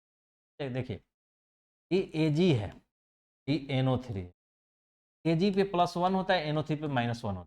इसलिए जब बना तो +1 इधर आएगा, -1 इधर आएगा, तो Ag का 1 और NO3 का 1, 1 कॉमन है, यानी AgNO3 हुआ। ये तो ऐसे बने AgNO3। लेकिन जब AgNO3 से G हटा और Cu और NO3, यहाँ से Ag हटेगा, Cu आ जाएगा, CuNO3 रिएक्शन करेगा। ठीक है, Cu पे क्या होता है? +2 चार्ज होता है, और NO3 पे अभी क्या देखे थे? -, अभी +2 इधर जाएगा, 1 इधर आएगा, Cu1 NO3 पे पूरा पे 2, यही तो हुआ। CuNO3 का 2, 1 है तो 1 तो लिखते नहीं है, तो CuNO3 का होल 2। देख रहे हैं? आपको ऐसे अगर थोड़ा सा समझ लेंगे तो आपको ये सब याद यानी रटने की जरूरत नहीं। भाई जो रटे, बहुत सारा चीज़ रटना है, एग्जाम हॉल में जाके मिस्टेक रटेगा आप ही का। जिन्होंने बताया रट लो, उनका तो मार्क्स उनका तो कुछ बिगड़ेगा नहीं, बिगड़ेगा आपका, क्योंकि कैरियर है। ये थोड़ा सा आप ध्यान देंगे चीज़ों। तो देखिए अब ये हो गया, क्योंकि कॉपर अधिक शक्तिशाली है यानी अधिक सक्रिय है, तो Ag को हटा देगा, Ag को हटा देगा तो CuNO3 + 2। ठीक, और इस अभिक्रिया को भी आपको याद रखना है। इसमें भी कुछ रंग का परिवर्तन हो रहा है, तो आपको रंग कुछ कौन कौन सा बदलता है। जब कॉपर है, कॉपर की एक तार सिल्वर नाइट्रेट जलीय विलयन में डाला जाता है, सिल्वर कॉपर द्वारा विस्थापित हो जाता है, सिल्वर है कॉपर द्वारा विस्थापित कर दिया जाता है। इस अभिक्रिया के पश्चात कॉपर का तार पर चमकीले सिल्वर की परत जमा हो जाती है तथा कॉपर नाइट्रेट के विलयन का रंग हल्का नीला। देखिए यहाँ पे देखिए, एक कॉपर का स्ट्रिप है यानी कॉपर का तार है, बोल रहा है कि कॉपर की एक तार, एक कॉपर का तार है और सिल्वर नाइट्रेट सॉल्यूशन है, सिल्वर नाइट्रेट सॉल्यूशन में उसको डाल दिए, सिल्वर नाइट्रेट के जलीय विलयन में डाला था सिल्वर कॉपर द्वारा, तो ये जो सिल्वर है इसका कॉपर द्वारा विस्थापित हो जाएगा। उसके बाद जो अभिक्रिया बना, तो जो इस कॉपर का स्ट्रिप था उस पर सिल्वर चढ़ जा रहा है, सिल्वर का परत चढ़ जा रहा है, सिल्वर का परत चढ़ रहा है, तो उसका रंग कैसा हो जा रहा है? हल्का नीला हो जा रहा है, नीला हो जा रहा है रंग, देख रहे हैं नीला हो जा रहा है क्लियर, बहुत क्लियर। देखिए ये क्या है, ये नीला दिखा दिया है, लेकिन इसको नीला ना दिखा के मानिए ऐसे दिखा, एक मानिए कॉपर का तार ऐसा है और एक कॉपर का स्ट्रिप बन के ये नीला बन जाता है। तो आपको याद रखना है, जब कॉपर की अभिक्रिया हम सिल्वर नाइट्रेट के साथ करते हैं, वो ऐसे भी पूछ देगा क्वेश्चन, ये ऐसे भाषा में लिखेगा, कॉपर की अभिक्रिया सिल्वर नाइट्रेट के साथ करेंगे क्या बनेगा और उसमें रंग का परिवर्तन कैसे होगा बताइए। आपको पूरा इक्वेशन, जब कॉपर AgNO3 सिल्वर नाइट्रेट के साथ अभिक्रिया करेगा तो कॉपर नाइट्रेट बनाएगा और Ag बनेगा, Ag जो सिल्वर निकलेगा वो कहाँ जाके कॉपर के परत पे जमा हो जाएगा, रंग नीला कर देगा। अब देखिए एक और रिएक्शन है, इसको भी ध्यान से देखिए, 3 रिएक्शन का महत्वपूर्ण है, आपको सिंगल विस्थापन, एक तो एकल विस्थापन अभिक्रिया क्या है और उदाहरण दे, उसमें भी आएगा काम, और एक एक करके एक एक क्वेश्चन बन सकता है। वो अभिक्रिया के बारे में पूछेगा, एक कलर वाला चीज, यहाँ पे Zn है, CuSO4 है, क्या ये ZnSO4 Cu बनेगा? तो आपको ऑर्डर मालूम होना चाहिए, तो ऑर्डर क्या है? जिंक है, कॉपर है, फेरस है, आपको जिंक है, फेरस है और कॉपर है, Ag है, Eu है, तो उसका जरूरत नहीं, हमको इतना से ही काम चले। अब देखिए Zn है, Zn कहाँ है? Zn यहाँ पे Cu है, Cu क्या है यहाँ पे? यानी ये मजबूत है, ये कमजोर है, यानी अधिक सक्रिय है, कम सक्रिय, यानी अधिक सक्रिय वाला कम सक्रिय को हटा ही देगा, नहीं ये हटा देगा, आएगा कहेगा बच्चा तुम, जैसे ही Cu हटेगा तो ZnSO4 बन गया। अब देखिए, अब आपको कंफ्यूजन हुआ होगा कि पीछे वाला में तो AgNO3 था और इधर कॉपर था ना, हाँ कॉपर था, कॉपर कॉपर था, तो जब ये इसको हटा रहा था तो CuNO3 और पर 2 बन रहा था, लेकिन यहाँ पे तो Zn गया और CuSO4 सिंपल रह गया। तो देखिए क्यों रह गया, क्योंकि दोनों पर +2 होता है। जैसे देखिए ये CuSO4 है, Cu पे क्या +2 होता है, इसमें -2 होता है। तो जब ये दोनों बनेगा, जब ये बनेगा तो Cu, दो इधर आएगा दो इधर आएगा, कॉमन निकल जाएगा तो CuSO4। जब Cu को हटा दिए हम और Zn लगा, यानी Zn आया SO4 आया, SO4 पे -2, Zn पे +2 होता है। फिर ये 2 2 कैंसिल हो जाए तो Zn SO4 रहा, ये Zn SO4 रहा। ठीक है, ये बेसिक चीज़ है, थोड़ा सा समझ लीजिएगा तो काफ़ी मज़ा भी आएगा आपको समझ। और ये समझा हुआ चीज़ आपको जब मैट्रिक के बाद इंजीनियरिंग और मेडिकल का तैयारी करनी, पटना आइएगा या कोटा जाइएगा, वहाँ भी ये सब काम आएगा जो आपको बेसिक के रूप में आपको पढ़ाया जाता है। पहले से पढ़े रहेंगे, तैयार रहेंगे, ज़्यादा अच्छा से फाइट करेंगे, आगे रहेंगे। देखिए जिंक यानी जस्ता को कॉपर सल्फेट, यानी कॉपर सल्फेट के विलयन में डालने पे कॉपर सल्फेट से कॉपर को जिंक विस्थापित कर लेता है। कॉपर सल्फेट में कॉपर जो है जिंक इसको विस्थापित कर देता है। जिंक की सतह पे, जो जिंक रहा सतह पे हल्के लाल रंग की कॉपर की परत जमा हो जाती है इस पे जिंक की सतह, तथा कॉपर सल्फेट के विलयन का नीला रंग, कॉपर सल्फेट का कैसा कलर होता है, नीला रंग होता है। कॉपर सल्फेट अभी आप देखे थे, कॉपर सल्फेट कहाँ था, देखिए कॉपर सल्फेट का कैसा रंग होता है, नीला। हमेशा याद रखिए कॉपर सल्फेट का रंग नीला होता है। तो कॉपर सल्फेट का जब वो नीला रंग होता था, नीला रंग गायब होकर रंगहीन ZnSO4 देता, रंगहीन ZnSO। देखिए जब ये CuSO4 यहाँ पे है तो नीला रंग है, और ये Zn का यानी जिंक का एक हम कोई प्लेट डाल दिए, ठीक है। तो ये रिएक्शन करेगा, तो क्या बनेगा, Zn इसको रिप्लेस करेगा, Z यानी Cu अलग निकलेगा और Zn+2 SO4 बनेगा। पूरा रिएक्शन ही बताया गया, यहाँ पे ऐसे बनेगा ZnSO प्लस C, ठीक है, और यहाँ पे CuSO4 तो ऐसे बनेगा। और इसके बाद जो ए सोल्यूशन बना, तो इधर देख रहे हैं विलयन का रंग रंगहीन हो जा रहा है, यानी जो नीला था ये नीला आपका रंग था, वो क्या हो रहा है, रंगहीन, कम नीला हल्का सा हो जा रहा है, रंगहीन, कोई रंग तो आ नहीं रहा है नया। और जो ये नीला रंग है उसको भी वो कम कर दे रहा है, वो रंगहीन हो जा रहा है। तो आप याद रखेंगे ZnSO प्लस Cu बनेगा तो रंगहीन ZnSO सोल्यूशन है। देखिए इसमें, और इसमें एक परत सा जम रहा है, ये दस्ता वाला यानी जिंक वाला प्लेट है, उससे कॉपर का एक प्लेट परत सा जम। अब देखिए कम क्रियाशील धातु का उसके यौगिकों से विस्थापन, अभी था कि अधिक क्रियाशील धातु का कम क्रियाशील धातु का विस्थापित कर। अब यहाँ पे कम क्रियाशील अधातु का उसके यौगिकों से विस्थापन, ठीक है, 2Na प्लस Cl2 NaCl पर सोडियम ब्रोमाइड और क्लोरीन गैस है तो NaCl बनता है, ब्रोमाइड बाहर। सोडियम ब्रोमाइड के विलयन में, यानी सोडियम ब्रोमाइड के विलयन क्लोरीन गैस को प्रभावित करने पे सोडियम क्लोराइड और ब्रोमीन बनते हैं। ब्रोमीन भूरा रंग का होता है, ब्रोमीन भूरा रंग के कारण विलयन का रंग भूरा रंग हो जाता है। ब्रोमाइड जो भूरा, ब्रोमीन जो होता है भूरा रंग होता है, इसलिए इसमें ब्रोमीन बाहर निकला है, इसका ब्रोमाइड।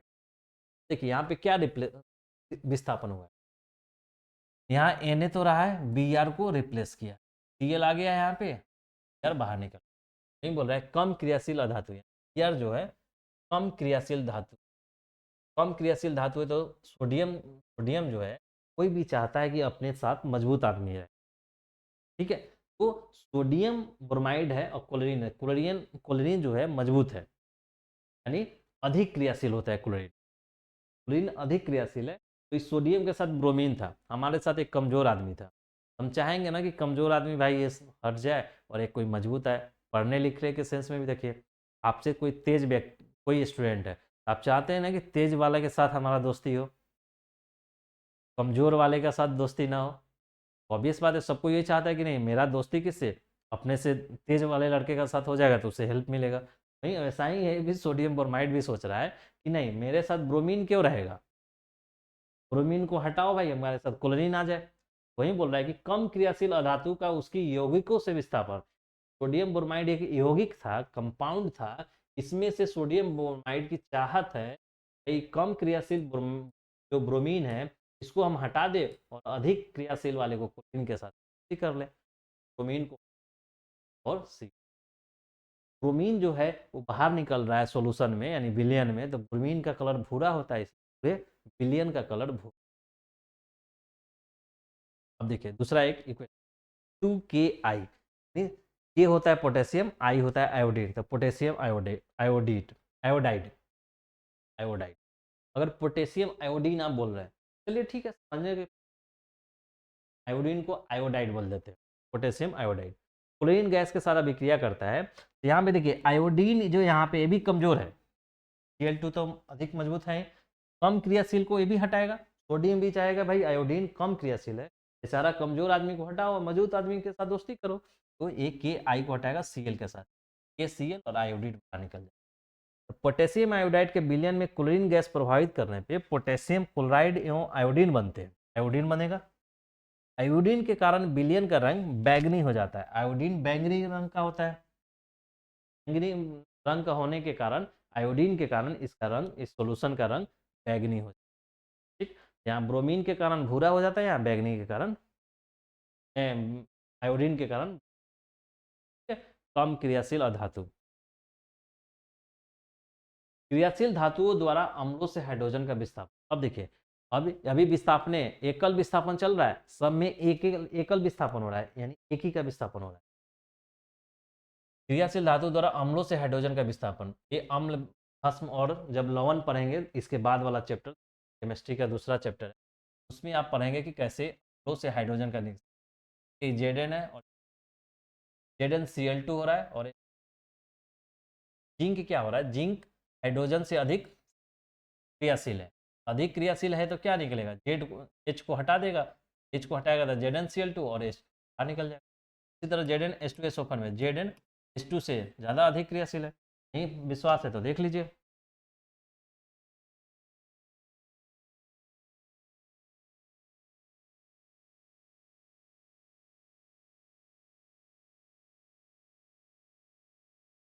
देखिए हाइड्रोजन यहाँ पे है, Zn यहाँ पे ज़्यादा, Zn हाइड्रोजन से नीचे कॉपर है, Ag ये याद रखिए कि हाइड्रोजन से नीचे AgAu है, Hg है और Cu है, कॉपर नीचे, यानी Zn ऊपर है, Zn अधिक क्रियाशील है।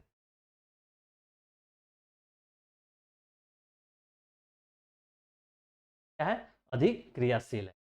देखिए Zn अधिक क्रियाशील है तो H को तो हटा ही देगा, अधिक क्रियाशील कम क्रियाशील तो H को हटा दे रहा है, ZnCl2 H2 गैस निकल जा रहा है, फिर चलो ZnH2 H2 चल रहा है, ZnH3PO4 है तो H3 को फिर रिप्लेस कर देगा तो ये बनेगा। ZnCH3COOH है, यानी इसमें भी कमजोर H होगा तो H को बाहर निकालेगा और CH3COOH का Zn,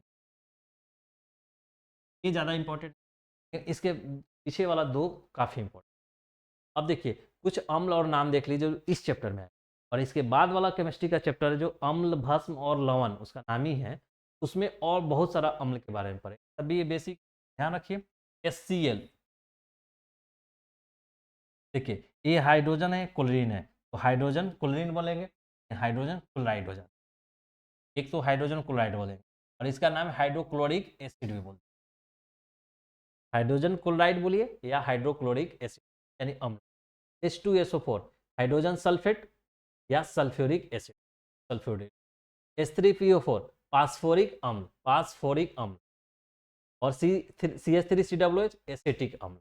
ये चार अम्ल है आपका, याद रखिएगा, हाइड्रोक्लोरिक अम्ल, सल्फ्यूरिक अम्ल, फास्फोरिक अम्ल और एसिटिक अम्ल, सभी का आपको सेकेंड ऐसे वाला चैप्टर में आएगा, अम्ल भस्म और क्षार, तो वहाँ। अब देखिए द्वितीय विस्थापन अभिक्रिया,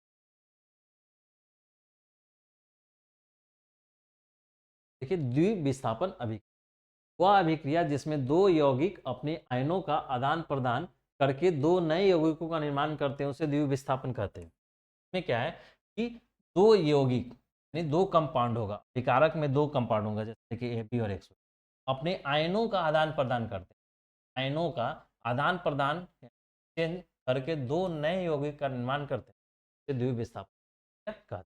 जैसे देखिए AB क्या है, A है और B है, X है और Y है। देखिए ये क्या दे रहा है, ए एक्स को रिप्लेस कर, बन रहा है ए वाई, और यहाँ से एक्स हट रहा है तो यहाँ है ए। ठीक है, ऐसा अभी एकल विस्थापन में क्या, एकल विस्थापन में था एक दूसरे को हटा रहा था, जैसे कॉपर था तो ये आपको जिंक, जिंक था तो कॉपर को हटा रहा था, जिंक था तो CuSO4, जिंक था तो कॉपर को हटा रहा था, एक दूसरे को, एक को हटा रहा था। यहाँ पे क्या है कि एक दूसरे को हटाना चाह रहा है, यानी दो कंपाउंड है, ये इसको हटा रहा है, ये एक्स को हटा रहा है, बी फिर जाके के साथ जुड़ जाए। जैसे देखिए NaCl सोडियम क्लोराइड नमक, AgNO3 सिल्वर नाइट्रेट। अब देखिए ये क्या है, Na है और Cl है और Ag है और NO। देखिए हमेशा पहले वाला ना प्लस वाला चार्ज होता है, इसमें माइनस प्लस है तो अब देखिए, अब हमेशा जो भी कंपाउंड बनता है ना, एक निगेटिव होगा एक पॉजिटिव होगा, उस कंपाउंड में हमेशा एक पॉजिटिव होता है एक निगेटिव होता है। जैसे देखिए यहाँ पे इसमें एक पॉजिटिव है एक निगेटिव है, एक पॉजिटिव है एक निगेटिव, तभी वो रिएक्शन होता है। अब देखिए यानी बनने वाला भी पॉजिटिव निगेटिव होगा, यानी ए पॉजिटिव होगा ए निगेटिव होगा, पॉजिटिव होगा ए निगेटिव होगा। Na क्या है, पॉजिटिव है, इसकी किसके वाले पार्ट से जुड़ेगा, Na किसके वाले पार्ट से जुड़ेगा, Na पॉजिटिव है तो इसके निगेटिव वाला पार्ट से जुड़ेगा, निगेटिव कौन है Na, यानी ए और ए मिलेगा। Cl क्या है, माइनस में है और इधर पॉजिटिव में कौन है, Ag है तो ये दोनों मिले, तो हम ये दोनों Na और NO3 से मिलने से क्या बनेगा, NaNO3, और Ag और Cl से बनेगा तो AgCl। अब आप कहिएगा जब NaNO3 बना तो आप NaNO3 तो लिख दिए, ClAg तो आप कहे नहीं ClAg लिखे, Cl और Ag। तो देखिए दोस्त कि क्या होता है, अभी हमने क्या बोला कि पहला वाला टर्म जो होता है ना किसी कंपाउंड का, वो पॉजिटिव में लिखते हैं, दूसरा वाला निगेटिव में होगा, तो आप ClAg लिख दीजिएगा तो ये गलत पैटर्न है, पैटर्न ऐसे नहीं है, हमेशा इसको पॉजिटिव वाला, तो इसमें माइनस में प्लस में, तो हमेशा आप पॉजिटिव लिखिए तब माइनस में। एक देखिए आपको क्या बोले थे कि सार्वभौमिक नियम केमिस्ट्री में बनाया गया, कि कहीं भी इंडिया हो या अमेरिका हो, कहीं भी उस पैटर्न को आप समझ लें तो आप समझ जाइए।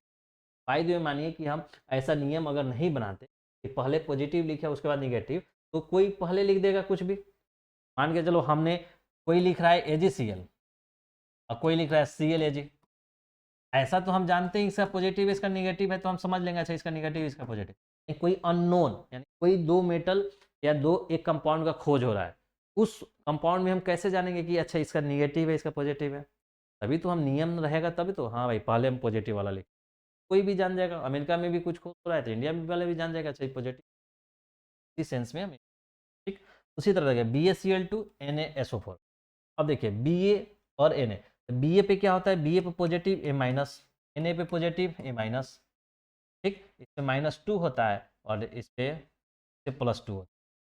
अब देखिए कि प्लस है इसके माइनस वाला से जाकर रिएक्शन करेगा, तो SO4 पे माइनस है तो SO4, और इस पे Ba पे +2 होता है SO4 -2 होता है, यानी कैंसिल आउट के BaSO बना देगा। और देखिए इसको माइनस में Cl2 है, इधर माइनस में Na2 है, Cl और Na मिलके Na, तो क्या देख रहे हैं, द्विविस्थापन अभिकारक, दो अभिकारक का दो जो अभिकारक हैं उस अपने आयनों को चेंज, यानी आयनों को कैसे चेंज कर रहा है, ये प्लस वाला इसको माइनस में देता है, इसको माइनस वाले को इसको प्लस में देता है, देख रहे हैं, आयनों का आदान प्रदान कर, यानी भाई चलो हमारे पास एक प्लस माइनस है, हमने तुमको प्लस दिया तो भाई उसको माइनस दे दो, एक अलग कंपाउंड बने, मेरा माइनस तुम्हारा प्लस एक अलग कंपाउंड, एक्सचेंज हो रहा है इसमें आयनों का।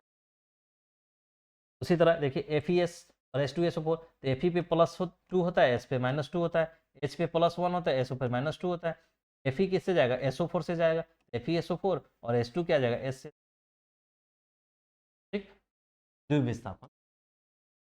और देखिए डबल डिस्प्लेसमेंट रिएक्शन, वही CuSO4 NaOH, NaOH और CuSO4 जाएगा तो क्या होगा, Na पे प्लस होता है माइनस होता है, Cu पे +2 होता है SO पे -2 होता है, प्लस वाला किससे इधर माइनस वाले से जाएगा तो NaSO4 बनाएगा, NaSO, देखिए अब इस पे प्लस होता है इस पे -2 होता है तो -2 आ जाएगा तो N2SO4 आएगा, फिर आएगा देखिए OH है Cu है तो CuOH का होल 2 है, क्यों, क्योंकि देखो इस पे तो -1 है इस पे 2 है तो इसका 2 OH में आएगा, तो ठीक है, तो डबल डिस्प्लेसमेंट। अब देखिए,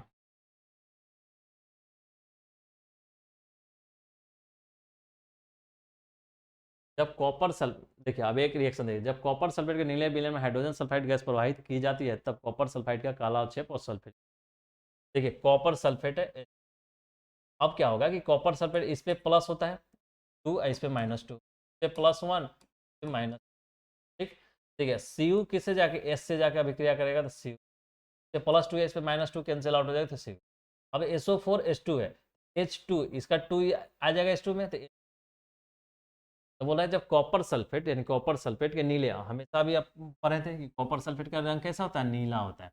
कॉपर सल्फेट नीले विलयन में हाइड्रोजन सल्फाइड गैस प्रभावित की जाती है तब कॉपर सल्फाइड का काला अवक्षेप ये साइन क्या है, अवक्षेप बनने, उसमें अवक्षेप बन रहा है अवक्षेप।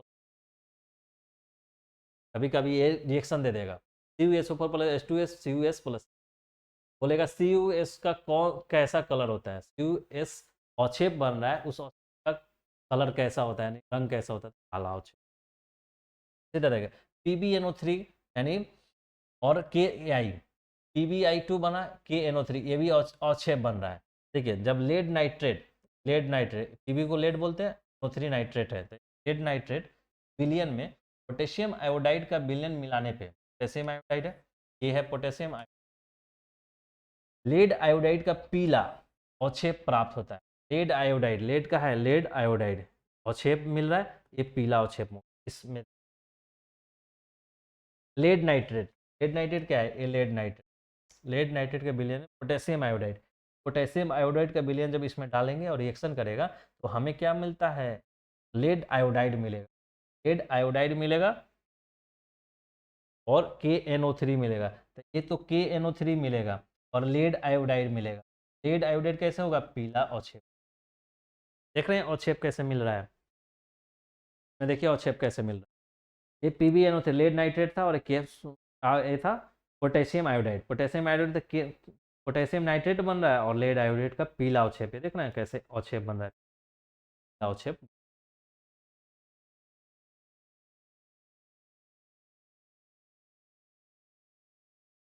अब देखिए अवक्षेप नहीं, प्रेसिपिटेशन अभिक्रिया, अवक्षेप, अवक्षेप, अवक्षेपन अभिक्रिया, वह अभिक्रिया जिसमें प्रतिफल ठोस के रूप में विलयन से पृथक हो जाता है, उसे अवक्षेपन अभिक्रिया कहते हैं। पृथक होने वाले ठोस पदार्थ को अवक्षेप यानी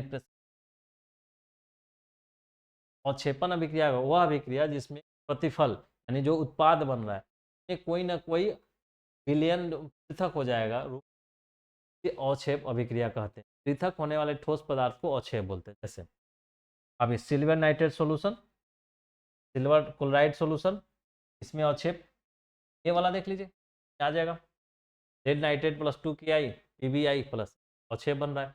यहाँ भी देखिए इसका भी अवक्षेप बन रहा है, ये आपका उस आएगा आपको अवक्षेपन अभिक्रिया।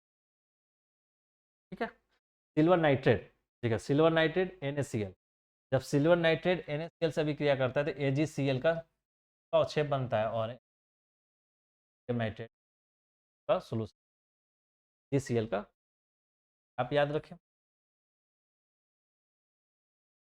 अब देखिए उदासीनीकरण न्यूट्रलाइजेशन अभिक्रिया, वो अभिक्रिया जिसमें अम्ल अम्ल किसी भस्म के साथ अभिक्रिया कर लवण और जल बनाता है, उसे उदासीनीकरण अभिक्रिया कहते हैं।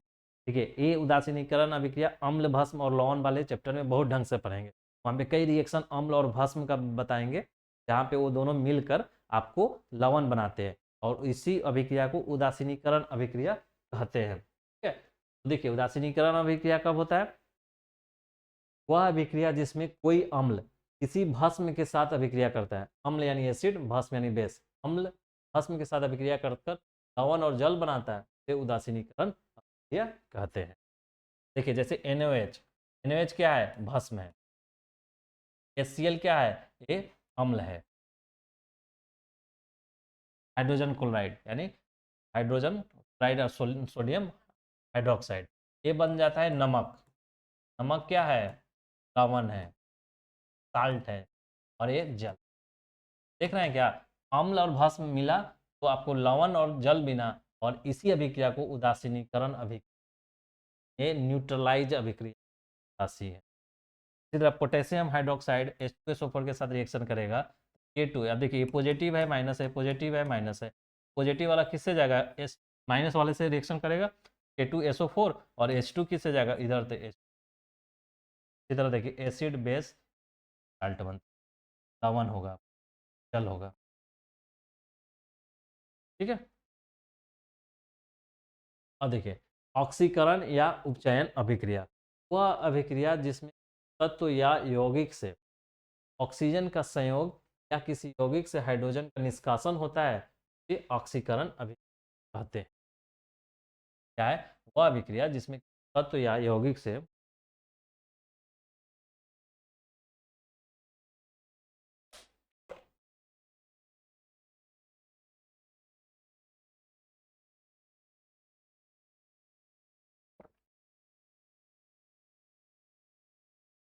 ऑक्सीडेशन में चयन में देखिए, वह अभिक्रिया जिसमें किसी तत्व या यौगिक से ऑक्सीजन का संयोग या किसी यौगिक से हाइड्रोजन का निष्कासन होता है। दो चीज है, ऑक्सीजन का संयोग हो यानी जुट जाए, या हाइड्रोजन निकल जाए, निष्कासन होता है, करण अभिक्रिया कहते हैं। जैसे देखिए सी यानी कार्बन में ऑक्सीजन ऐड हो जा रहा है तो CO2 मिल, क्या हो गया, इसमें ऑक्सीजन का एडिशन हुआ यानी संयोग हो गया। इसी तरह HCl में देखिए HCl प्लस MnO2, इसमें क्या हो रहा है कि H यहाँ से हट रहा है और Mn आके MnCl2 बन रहा है, ठीक है। तो यहाँ पे क्या हो गया, H का निष्कासन हो गया। ये दोनों को ऑक्सीकरण अभिक्रिया बोलते हैं, ऑक्सीडेशन रिएक्शन बोलेंगे। तो ऑक्सीडेशन रिएक्शन क्या होता है, वह अभिक्रिया जिसमें किसी कंपाउंड यानी किसी यौगिक या तत्व से ऑक्सीजन का संयोग हो रहा है, उस तत्व या यौगिक में ऑक्सीजन आके जुट जाए या हाइड्रोजन का निष्कासन हो, इसे हम ऑक्सीकरण अभिक्रिया कहते हैं। बेस्ट एग्जाम्पल है, देख लीजिए O+O2। उसके बाद देखिए कि आप अवकरण अभिक्रिया, अवकरण अभिक्रिया क्या है, अवकरण अभिक्रिया में देखिए, अवकरण अभिक्रिया में कि वह अभिक्रिया जिसमें किसी तत्व या यौगिक से हाइड्रोजन का संयोग या किसी यौगिक से ऑक्सीजन का निष्कासन, निष्कासन आपने क्या देखा था, ऑक्सीडेशन यानी अवकरण में क्या देखा था, उसमें हो रहा था किसी तत्व या यौगिक में ऑक्सीजन का संयोग और हाइड्रोजन का निष्कासन। यहाँ पे अवकरण में क्या है, हाइड्रोजन का संयोग या ऑक्सीजन का निष्कासन। जैसे देखिए H2O2, यहाँ पे क्या है 2H2O बना है, यहाँ पे क्या हो रहा है H2 में O2 यानी आप देखेंगे वो हाइड्रोजन का संयोग हो रहा है, ऑक्सीजन में क्या जुड़ जा रहा है, हाइड्रोजन जुड़ जा रहा है, H2O बन रहा है। तो ऑक्सीजन का अवकरण होने से जल बनता है। याद रखिएगा, कभी क्वेश्चन ऑब्जेक्टिव में पूछ सकता है कि जल का बनना किसके अवकरण से जल बनता है, तो ऑक्सीजन के अवकरण, ऑक्सीजन का अवकरण कैसे हुआ, अवकरण क्या होता है, किसी तत्व या यौगिक में हाइड्रोजन का संयोग हो जाए या ऑक्सीजन का निष्कासन हो जाए। तो ऑक्सीजन में क्या देख रहे हैं कि हाइड्रोजन आके जुड़ जा रहा है, तभी वो बन रहा है, का अवकरण हुआ। ऐसा पूछेगा जल कैसे बनता है, तो आपको दे देगा कि हाइड्रोजन का अवकरण से, हाइड्रोजन के ऑक्सीकरण से, ऑक्सीजन का अवकरण से, ऑक्सीजन का ऑक्सीकरण से। आपको टिक मारना होगा कि ऑक्सीजन का अवकरण से हो, ऑक्सीजन में हाइड्रोजन जुड़ता है, ना कि हाइड्रोजन का निर्माण, ऑक्सीजन में हाइड्रोजन आके जुटेगा, ठीक। तो ये oxidation and reduction reaction example देखिए, ZnOC ZnOC हो रहा है। देखिए इसमें क्या है, ZnO में O है, O है, O है, O का क्या हो रहा है, O यहाँ से हट जा रहा है Zn में, जब हट जा रहा है यानी ऑक्सीजन का निष्कासन हो रहा है। ऑक्सीजन का निष्कासन किस में होता है, अवकरण में। इससे इससे बनने को अवकरण यानी रिडक्शन, देख रहे हैं। कार्बन में क्या है, कार्बन में ऑक्सीजन जुट रहा है, एडिशन ऑफ ऑक्सीजन हो रहा है, तो जब एडिशन ऑफ ऑक्सीजन होता है तो क्या बोलते हैं, ऑक्सीकरण बोलते हैं, जिसको इंग्लिश वर्ड ऑक्सीजन का संयोग, ऑक्सीकरण। क्या हुआ, ऑक्सीजन का जब किसी तत्व यौगिक में जुड़ रहा है ऑक्सीकरण, जब हाइड्रोजन जुटेगा तो अवकरण, जब हाइड्रोजन निकलेगा ऑक्सीकरण, और जब हाइड्रोजन ऑक्सीजन निकलेगा तो अवकरण। थोड़ा सा कंफ्यूजन नहीं होइएगा, ध्यान से देखिए। ऑक्सीडेशन किसको, ऑक्सीकरण किस में, से ऑक्सीजन देखिए, ऑक्सीकरण है यहाँ पे, नहीं इसमें ऑक्सीजन जुटेगा, ऑक्सीकरण है। ऑक्सीकरण में क्या होगा, ऑक्सी है यहाँ पे, ऑक्सी यानी ऑक्सीजन जो है इसमें जाएगा जुट। जब ऑक्सीजन जुटेगा तो यहाँ निकलना चाहिए हाइड्रोजन, तो ही तो है।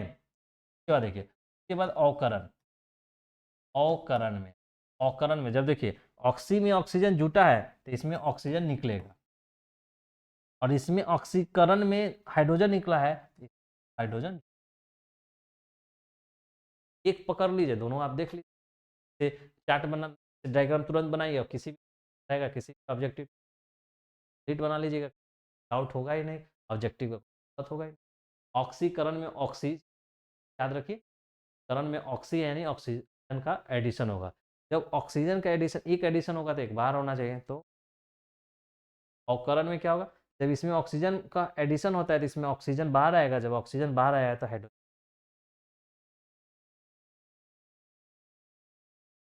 देखिए भैया अवकरण CeO H2 जो ये बताए थे अभी, यही वाला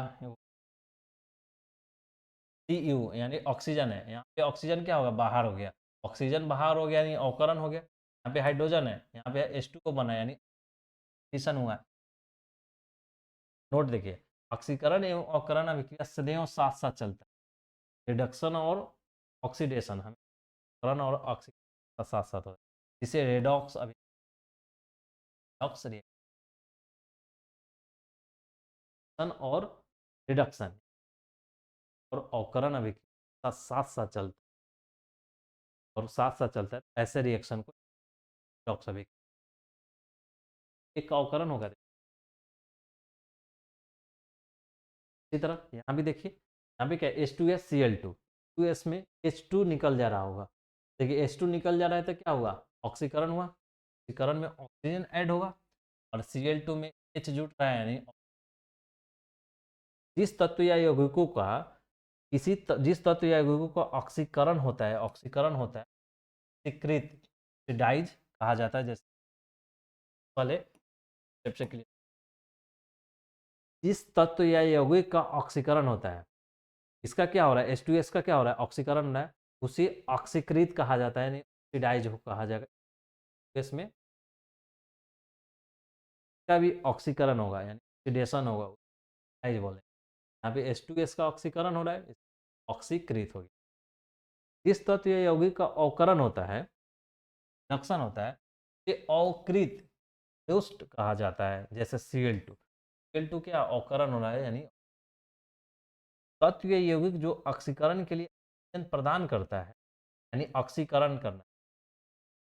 ऑक्सीकरण किसका हुआ है, इसका ऑक्सीकरण हुआ है, यहाँ पे ऑक्सीजन वाला कॉन्सेप्ट नहीं है, ऑक्सीकरण प्रदान करता है या हाइड्रोजन का निष्कासन करता है। यहाँ पे हाइड्रोजन का निष्कासन कौन, Cl2 किया है, उसे ऑक्सीकारक बोलते हैं, जैसे CEO। यहाँ पे देखिए CEO क्या है, नीचे वाला पीछे वाला एग्जाम्पल में ऑक्सीकारक बोले, ऑक्सीकारक बोलेंगे क्योंकि ऑक्सीकरण के लिए ऑक्सीजन प्रदान करता है या हाइड्रोजन का निष्कासन करता है, ऑक्सीकारक ऑक्सीडाइजिंग एजेंट बोलते हैं। तत्व या यौगिक जो अवकरण के लिए हाइड्रोजन प्रदान करता है या ऑक्सीजन का निष्कासन करता है, ये अवकारक एजेंट बोलेंगे। मिक्सिंग एजेंट कैसे किसको बोलेंगे, तत्व या यौगिक जो अवकरण के लिए हाइड्रोजन प्रदान करता है या ऑक्सीजन निष्कासन करता है, ऑक्सीजन का निष्कासन करेगा, हाइड्रोजन का प्रदान करेगा, उसको रिड्यूसिंग एजेंट यानी अवकारक बोलते हैं। इस पदार्थ का ऑक्सीकरण होता है वह अवकारक कहलाता है। जिस पदार्थ का अवकरण होता है यानी अपने आप को ऑक्सीकृत किया, यानी वो दूसरे को अवकृत किया होगा, अवकारक होगा, और जो अपने आप को अवकृत किया होगा यानी दूसरे को ऑक्सीकृत किया होगा तो ऑक्सीकारक हुआ।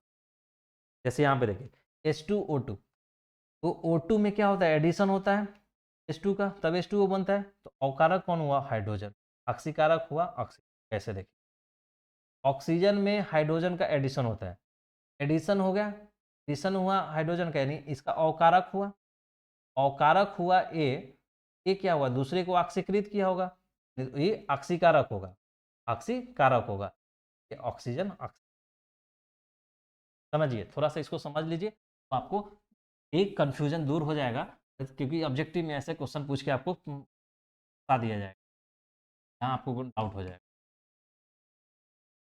ये देखिए, ये ऑक्सीजन है, ऑक्सीजन है, इसमें क्या होता है, एडिशन होता है H2 का, तब हमको जल मिलता है, यानी ऑक्सीजन का अवकरण होता है, एडिशन ऑफ, यानी संयोजन, संयोग हो रहा है, या क्या हुआ, यानी O2 का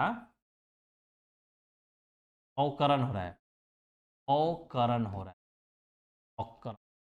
जब O2 का अवकरण हो रहा है, यानी O2 का अवकरण हो, यानी H2 का ऑक्सीकरण हो रहा होगा, टू का अवकरण हो रहा है, तो ये आप क्या समझ रहे हैं कि अवकरण और ऑक्सीकरण अभिक्रिया एक साथ चलते रहता है। जब इसका अवकरण हो गया यानी इसका ऑक्सीकरण हुआ होगा, इसका ऑक्सीकरण हुआ होगा, इसका कौन कारक बना है, ए कारक बना ना, इसी के कारण तो इसका ऑक्सीकारक हो रहा है, ऑक्सीकरण हो रहा है, तो क्या बोलेंगे, ऑक्सीकारक बोलेंगे, ऑक्सीकरण को ऑक्सीकारक।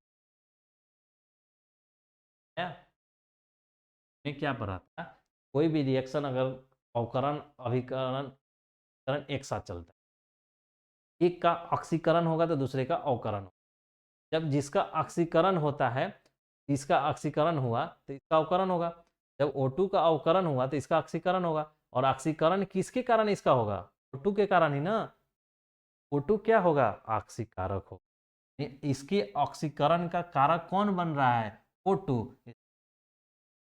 इसी तरह देखिए, अब H2O2 में देखिए, अवकारक कौन होगा, हाइड्रोजन, जब ये ऑक्सीकारक है तो अवकारक होगा, अवकारक क्यों, क्योंकि देखिए ये अवकारक होगा क्योंकि ये अपने आप को क्या कर रहा है, ऑक्सीकृत कर रहा है, ये ऑक्सीकृत कर रहा है तो दूसरे को अवकृत किया होगा, अवकृत करने का कारण कौन बन रहा है, H2, ये अवकारक।